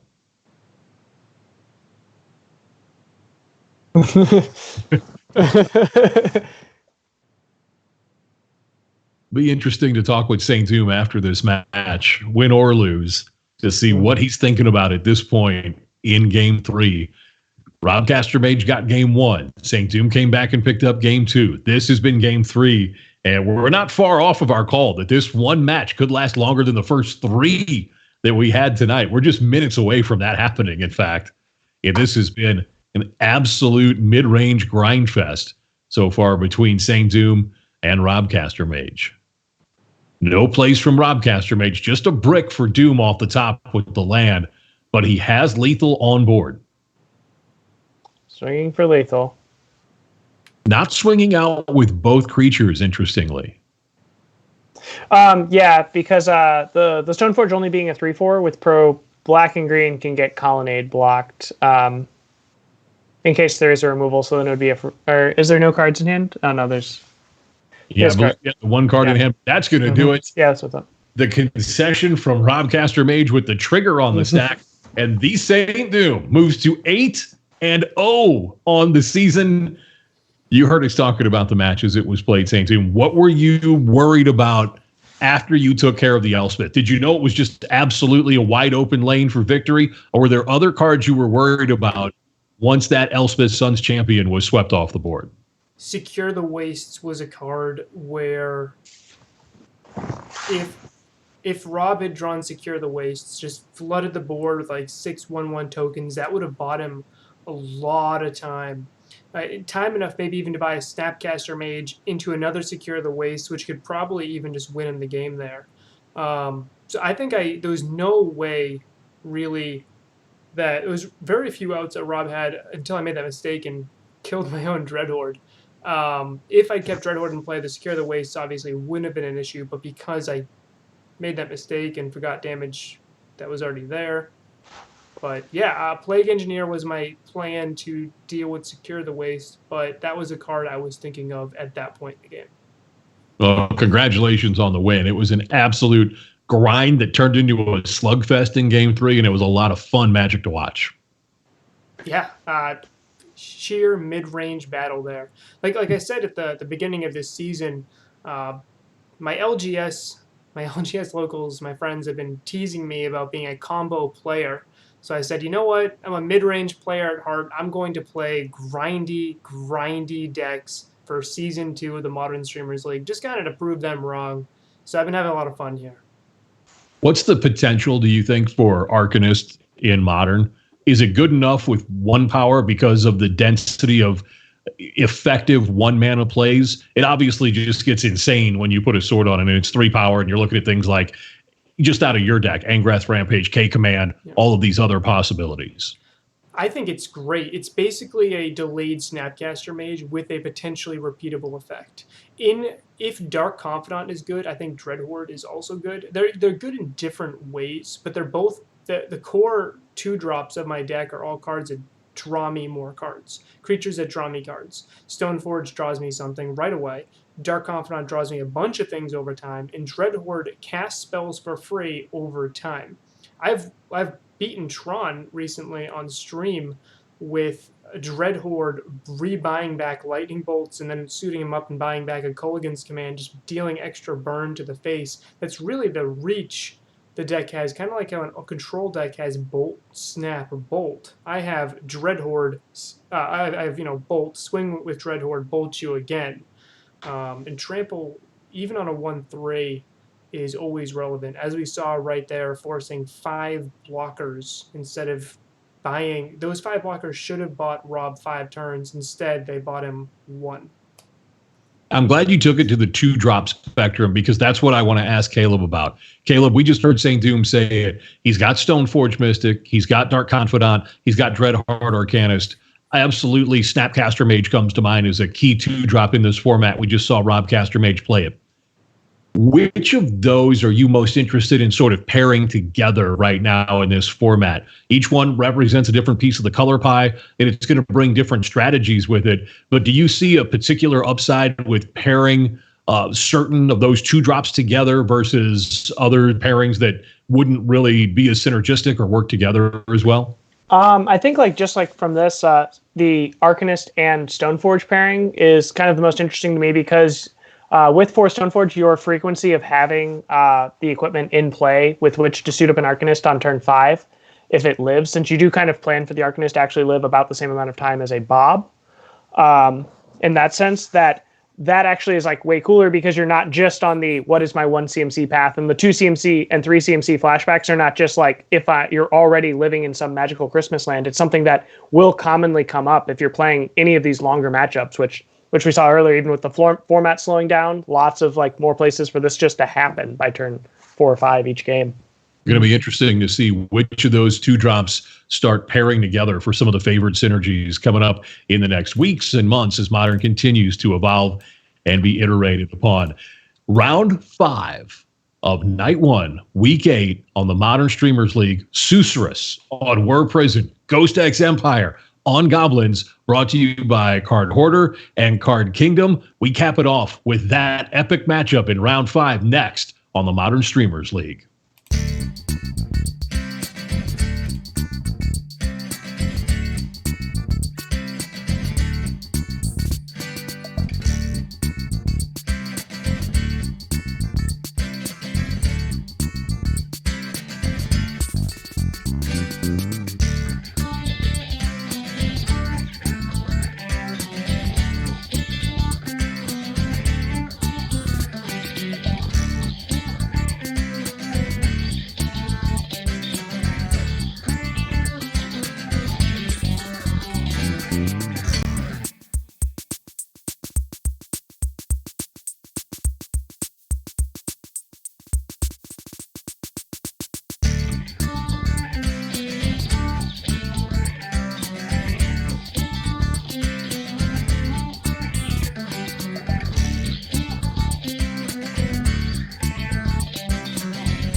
Welcome back to the Forecast of Doom. We have the final match of the evening, which is GhostxEmpire on Goblins and Susurrus on Karn Prison. So this should be a really interesting matchup because this is an aggro deck against a prison deck. I feel like aggro decks are actually okay against prison decks in generally. I don't think this is a great matchup for Susurrus, but Susurrus is probably the best prison player on the planet, especially these decks that he keeps making with these prison-style Karn Whir lockouts. The key cards game 1 are going to be the 3-bridge main board and the 1 bridge in the sideboard, which is fetchable off Karn the Great Creator. Now, ways around a bridge in the main board, GhostxEmpire has, I'm going to pronounce this incorrectly, like Pashalik Moss or something. It allows you to ping whenever your goblins, what is it exactly? You can sacrifice, whenever another goblin dies, it deals 1 damage to any target.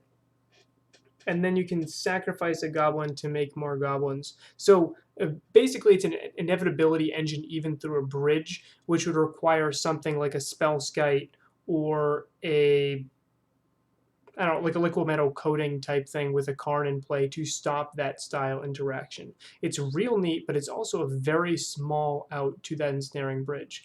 I imagine Susurrus will be dropping a lot of Chalice of the Voids, and then a lot of ensnaring bridges. So that is my game plan. That is my forecast. Let's see how it all plays out. We're going to start round 5 with a phrase I never thought I would hear in Modern. It needs a liquid metal coating plan. That's not a phrase I ever thought we'd have to worry about, but yes, a liquid metal coating game plan could be in the offing for Susurrus here against GhostxEmpire. You see Ghosts there on your screen. He has the Goblin package, and we are rolling. He's got plenty of mana to dispense his threats on curve, Caleb, and we're going to see whether or not this Goblin deck really has what it takes in terms of efficiency, speed, and closing power in order to get the job done before Susurrus can put together his war pieces. Yeah, this will be very interesting to see if he can, if it's basically Susurrus, just trying to race to lock him out before he can get probably the best card in this matchup, right? Which is the Trash Master. So also kind of keeping his number of goblins under control. Yeah, Trash Master has always been an interesting top end. Some decks have tried Krenko Mob Boss in the past. That card with haste is just utterly ridiculous. So Goblins does have these sort of interesting lines of play if you can get there. The format probably still too quick for something like Siege Gang Commander with its Army in the Can style card that gives you some reach. But we're going to see the tokens generated here off Mogg War Marshal, Aether Vial, a big part of the tribal strategies seen in Modern, Legacy, Vintage, everywhere that you can put together things like Merfolk or Humans or Goblins, or sometimes Elves is more of a combo deck that doesn't go in for Aether Vial, but certainly aggro decks that want to operate on extremely thin mana margins have leaned on Aether Vial for a long time.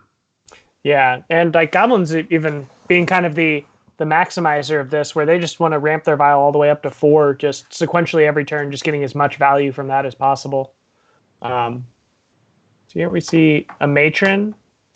So Trashmaster was what was named for the Sorcerer's Spyglass, which is also interesting with the Crater Maker on board.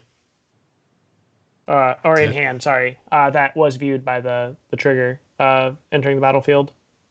That's an Instigator, I believe, in the package there for GhostxEmpire. A 1/1 double striker that allows you to play a goblin from your hand for free whenever it deals damage. So it represents 2 drops off 1 swing if it's not blocked. Yeah, and they can get through Chalice, which is also really important. Mm-hmm. Ancient Stirrings, a key card for these artifact build decks. Allows you to pick up lands, artifacts, all those colorless options. There's Welding Jar. Karn, the Great Creator. Do you go immediately for the bridge? Goblins probably not disruptive, but Ghost X has already shown the ability to generate black with open deck lists. I don't think Susurrus has to be worried about hand disruption that you might be if the deck lists weren't open at this point. Yeah, like here, unfortunately, we don't have Goblin Crater Maker in play at the moment. And with the Welding Jar off of the Ancient Stirrings, now the Sorcerer Spyglass is protected. So that was kind of the big thing that we probably wanted to remove. Just because then you could go get the Trash Master or hopefully hit it off of the Goblin Ringleader. But we also get to attack in. And the Karn is gone. Goblin's going to get out the Crater Maker. Fiery Islet in hand to go along with another Mogg War Marshal. And is that a Ringleader that he has in hand as well? Yeah, that's a Ringleader, the old Apocalypse. Yeah, the great art. Yeah. Such a good set. All right, you heard it now. Caleb Scherer, Apocalypse Drafts. Whenever you see him, just go ahead and get in those Apocalypse Drafts with Caleb. He loves it. Truth. Now the Ensnaring Bridge comes down, and can Susurrus empty his hand here? Those tokens, just one power. Well, one off, so... At 16, he's got the life buffer to accept a hit this turn. So here we get to put in the Ringleader. That Welding Jar doing a lot of work on the other side right now. Oh, yeah, it's the one. It's just the one small piece of thread that's keeping that all together. Ringleader hits another Ringleader, which hits another Crater Maker, which hits the new black-red Goblin from Modern Horizons. Yeah, Munitions Expert, the new Gym Palm Incinerator, if we will. Yes. So we're going to go Crater Maker. Got rid of the Welding Jar. Now the second Crater Maker. This is well played by Ghost X. He forces the use of the Welding Jar. Now he can go after the bridge, and now he can go after Susurrus' life total. Picking up a 3 point of life off the fair. So there's the Welding Jar. Oh, another bridge. Well, wow. Replacing maybe the two most important cards with the two most important cards, second copy right now. And Ghost X is going to have to find another way to try to close this game out, it looks like. Yeah, we're on the Sling Gang Commander plan, I believe, at this point. And Ringleader's a good way to go looking for it. Yep. Oh, now, and we found a Matron. So now we can tutor for the Sling Gang Commander if we need to. Can also... Oh, this is also very, very clutch as well. Getting rid of the Inventor's Fair, so no more tutoring, and also just the gaining of one life every turn being relevant. Mm-hmm. Crater Maker is going to come down now. And Matron still hanging out in hand here for Ghost X. When will he decide to leverage that Goblin Matron? He could cycle the Islet if he wants just another look at a card. He's got plenty of mana to go along with the Vial. Yeah, I believe that he's just waiting to see what Susurrus does with the one card in hand, because at end of turn, he can flash in the Munitions Expert, choose not to use the ability, untap, cast the Matron, finding Sling Gang Commander, put that in with the Vial, so then you'll have an additional 5 bodies in addition to the 4, 5, 3, 6 in play, so you'll have 10, and then 11, 12 with the War Marshal and its tokens. You can just sacrifice all the creatures at Susurrus to win the game. And engineered explosives. And GhostxEmpire, you can see the jaw drop. He was not expecting that, I think, to come off. Was that on 0? Mm-hmm. He looked like, it's obscured right now on my view, but it looks like it is, and that would wipe up all the tokens. Yeah. This still can be won this turn, possibly. Munitions expert coming in. Trigger for the vial. I imagine he'll keep it on 4. I believe that wins us the game. Yep. GhostxEmpire doing his math. Wanted to make sure that he's going to get this the first time he tries it. Oh, yeah. No reason not to double and triple check your math every time. Says the Storm player. Make sure that you have it when you think you have it. It's a good policy, no matter, magic or just life in general. Want to make sure you have it when you think you have it. Yep. Don't take a 99% when 100% is available. That's going to get the sling.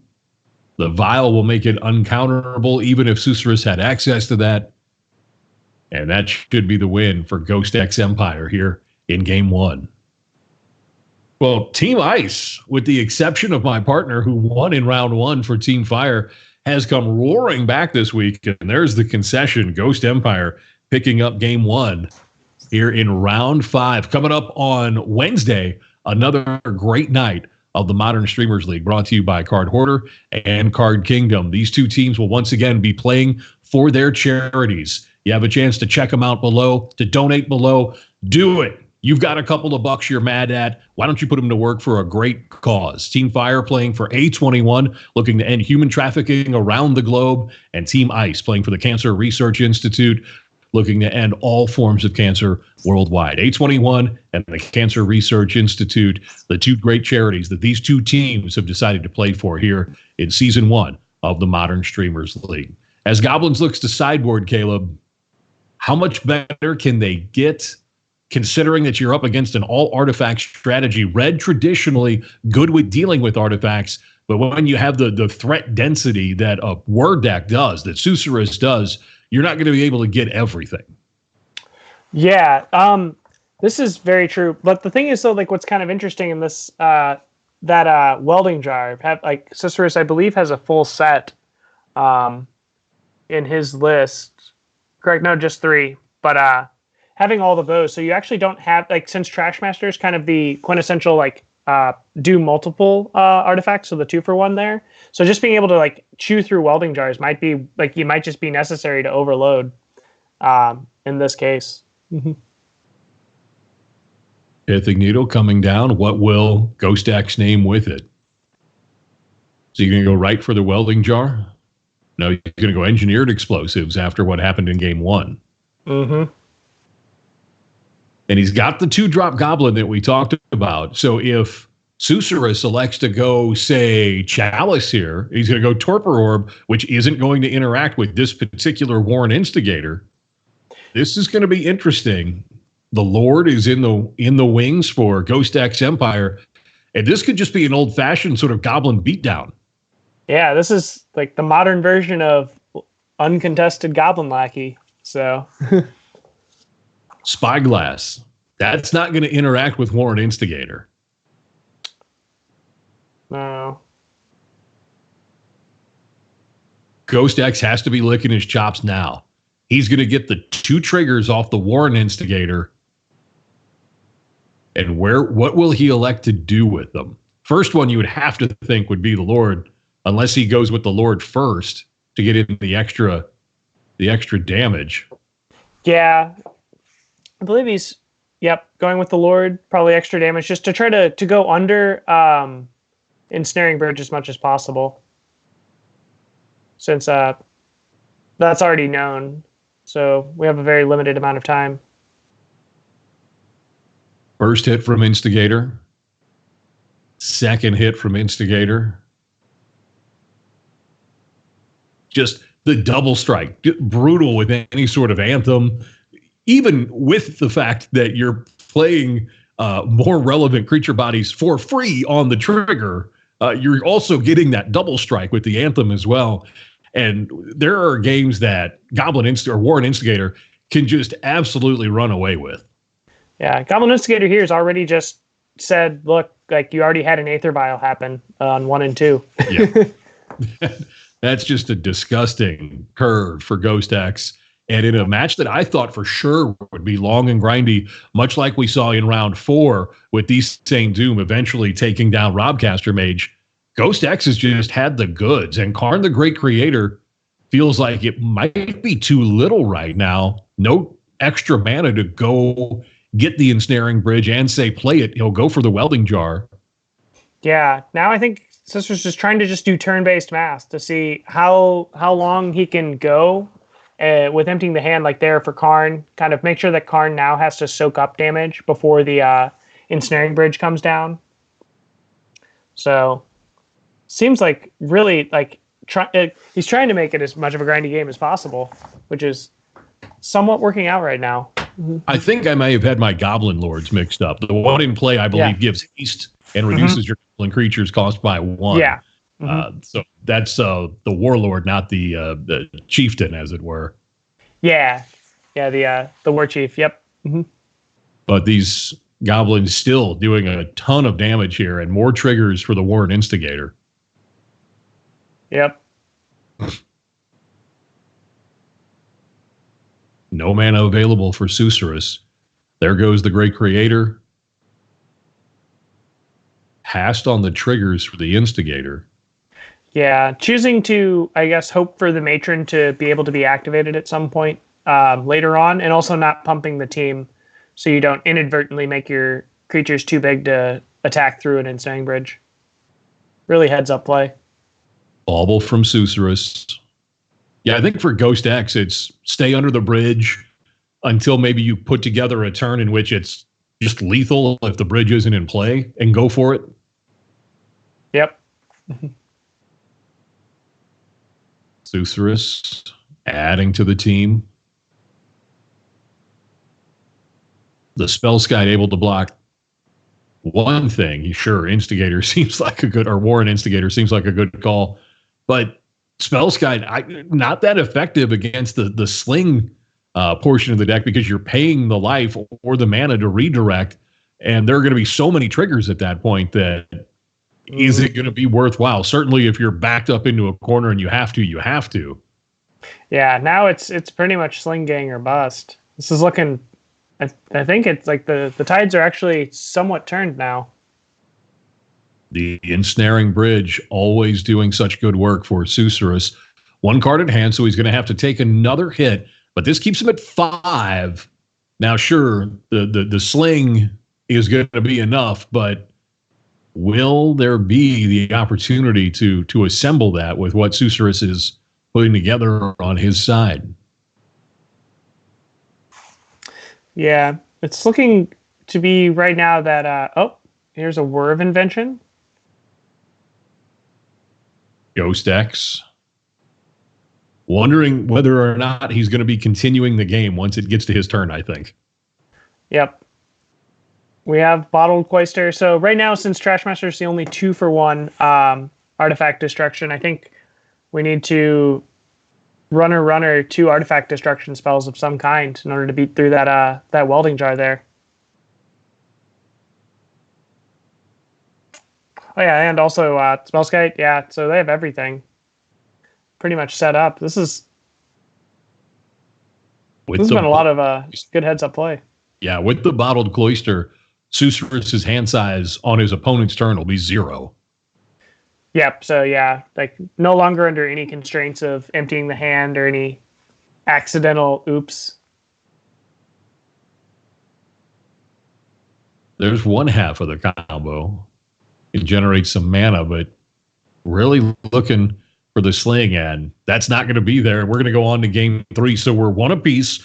The concession from GhostxEmpire. Now it comes down to game 3. Goblins gets back on the play, Caleb. Are you looking to go fast if you're Ghost X, or are you looking to have some responses for your opponent's plays?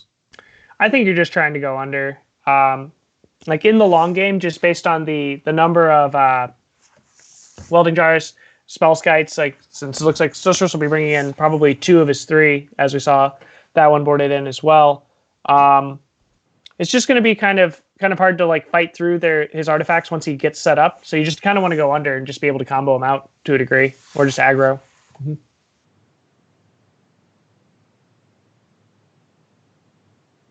No Vial on turn 1 for GhostX. Will he elect to keep this? Seems like he's thinking it over right now.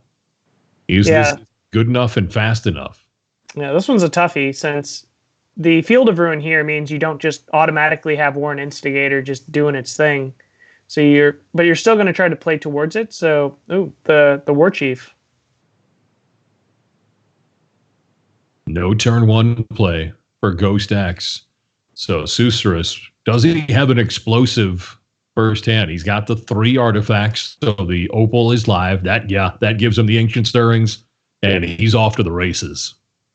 Oh, yeah. This is up and Torpor Orb? All right.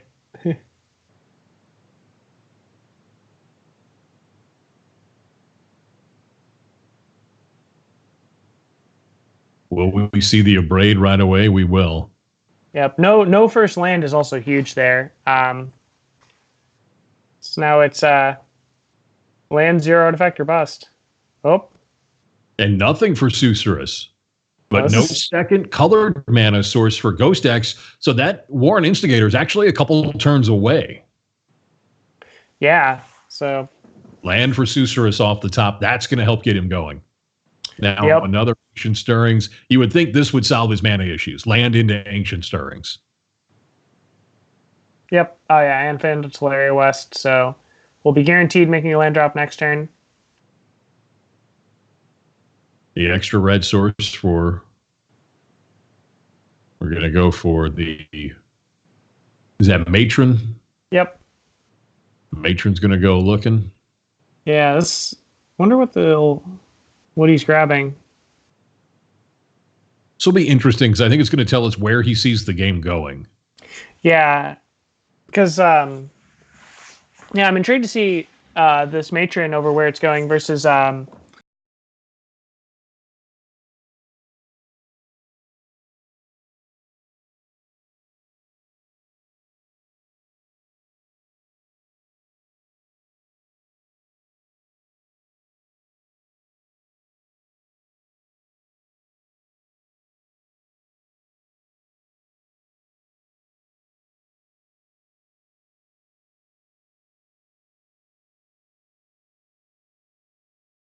I can see that. And it looks like Mike has returned. That momentary disruption has been sorted out.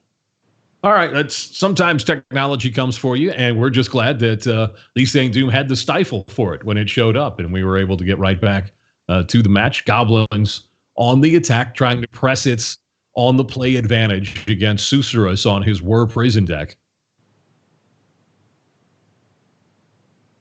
The Vial threatening to bring key goblins into play at an uncounterable instant speed. Meanwhile, Susurrus, Caleb, hasn't been able to put together the bridge lock that we saw him take game 2 with.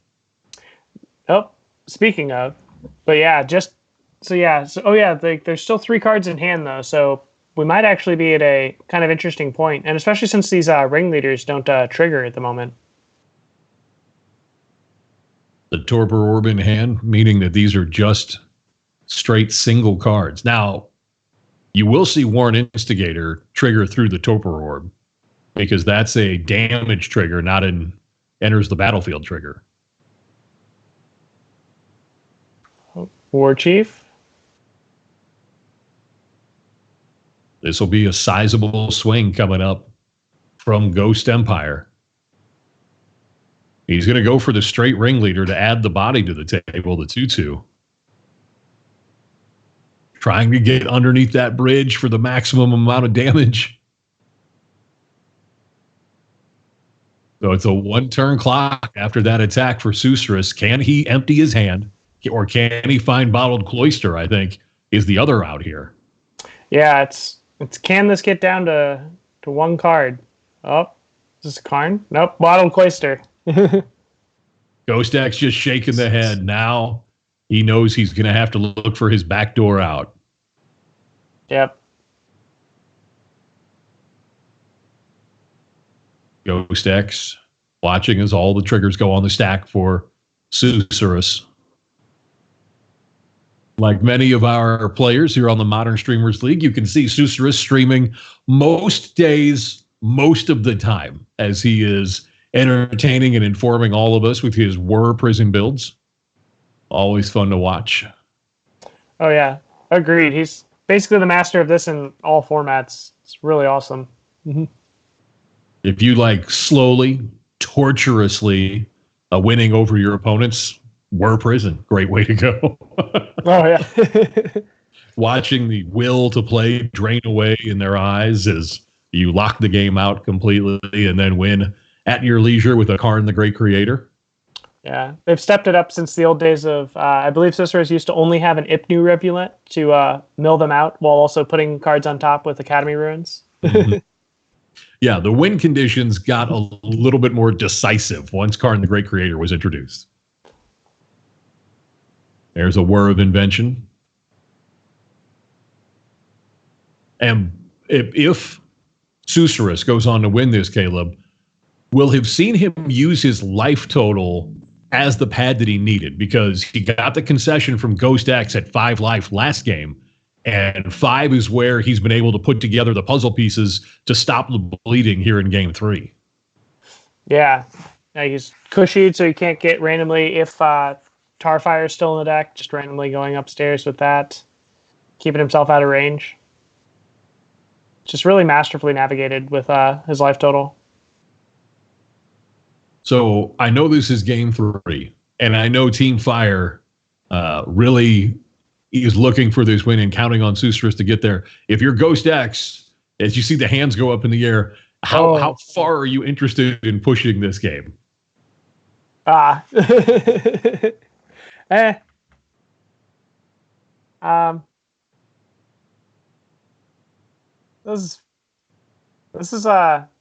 will be an interesting turn. GhostX thinking about what angle he wants to take now. Yeah. Because we're on Susurrus's turn. Mm-hmm. GhostX throwing up the hands like, does it matter here, I think, is the question that you can read on his face. He's not hiding that from anybody. Now a spyglass for redundancy. Yeah, name the Trash Master.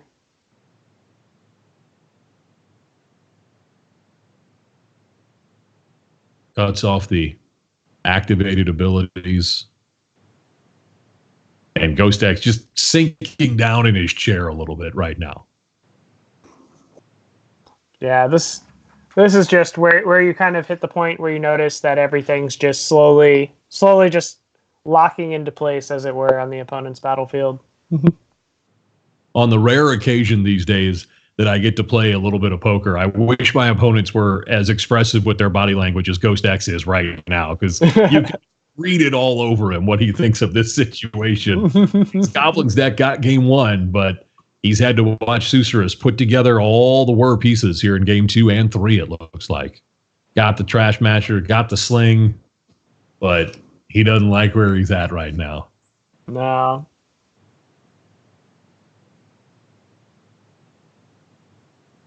Going to go for the no-value ringleader. Yeah, we have, I believe, Witchbane Orb on the opponent's side now. And that's the full lock, isn't it? Yeah, it's an untargetable. Yeah. I'm trying to look quickly across Susurrus's board. It's pretty spread out, and unless there's something hidden from me, it's just the one welding jar, correct? Oh, now here's the Karn. So it doesn't like this game is going to go much further. Nope. Yep. Now you grab, you can just lattice lock the opponent. Yeah, your opponent can't interact with your hand. Even if they could, the hand's going to be exiled with the bottled cloister, which means that anything like Thoughtseize wouldn't get it. So pretty safe to go for lattice here. Yeah, either going for lattice or maybe another welding jar or Crucible.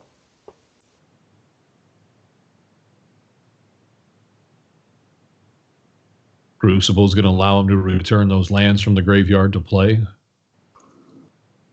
GhostX looking for reasons to not concede and go to the fridge. And his time would be better spent filling up his glass with his favorite beverage than slogging through that matchup. Susurrus just able to masterfully navigate the early aggression from Goblins. He had in game 3 some of the pieces that made it easy with Torpor Orb. We saw Spyglass come down. Welding Jars were key and on time. Welding Jar, yes, it's good, but his, Caleb, were on time in each game and really took away key plays from GhostX. Exactly. He just lined it up, used his life total as a resource even while having the Ensnaring Bridge in hand just to play some more stuff out. So doing all that was just so masterfully navigated. Well, after a big win last week for Team Fire, Team Ice comes back, wins the night 3-2. As we look at the scores here on the first night, week 8 in the second half of the first Modern Streamers League, we now know Team Fire on 15 wins, and Team Ice, well, they break into double digits now. They've got 11. Mike Goldenberg, TheSaintDoom, gets to 8-0 on the night. I don't even know if Vegas would have put a number on the board to say that somebody in this league could go undefeated for 10 weeks, let alone it being you. And I mean that with all I would not have bet me to be 8-0. That said, I will not be surprised if I end this league at 8-2. I have Garrett next week, who's on Burn, which if you looked at my Mardu list, I have 0 collective brutalities in my 75. And then I have Dido on Grixis Death Shadow, and he is just a phenomenal Death Shadow player. I don't know. I could very easily go 8-2, which, to be honest, if that happens, hey, I did my job. Come on, Team Ice. Let's pick it up and close out strong, though. Get a chance to do that coming up on Wednesday night. That'll be the next night for the Modern Streamers League. Caleb Scherer, who's been with us all night long. Caleb, you're going to be back on your stream coming up tomorrow and the rest of the week. What times are you planning to come on? Where can people catch you if they want to watch you with the latest innovations and tech on Storm? So if you're curious about watch my stream, I go live at 11 a.m. Central Standard Time every day, and stream roughly till about 4 p.m. So in there at twitch.tv/CWS_MTG. So you can check that out. I also have it linked on my my Twitter as well. You can also check out who the Modern Streamers League is following. It's a quick link to, if you just look, if you're watching right now, it's right there. Just look. It's real quick link to where Caleb's link is right there, because the league is following him, so you can check real quick.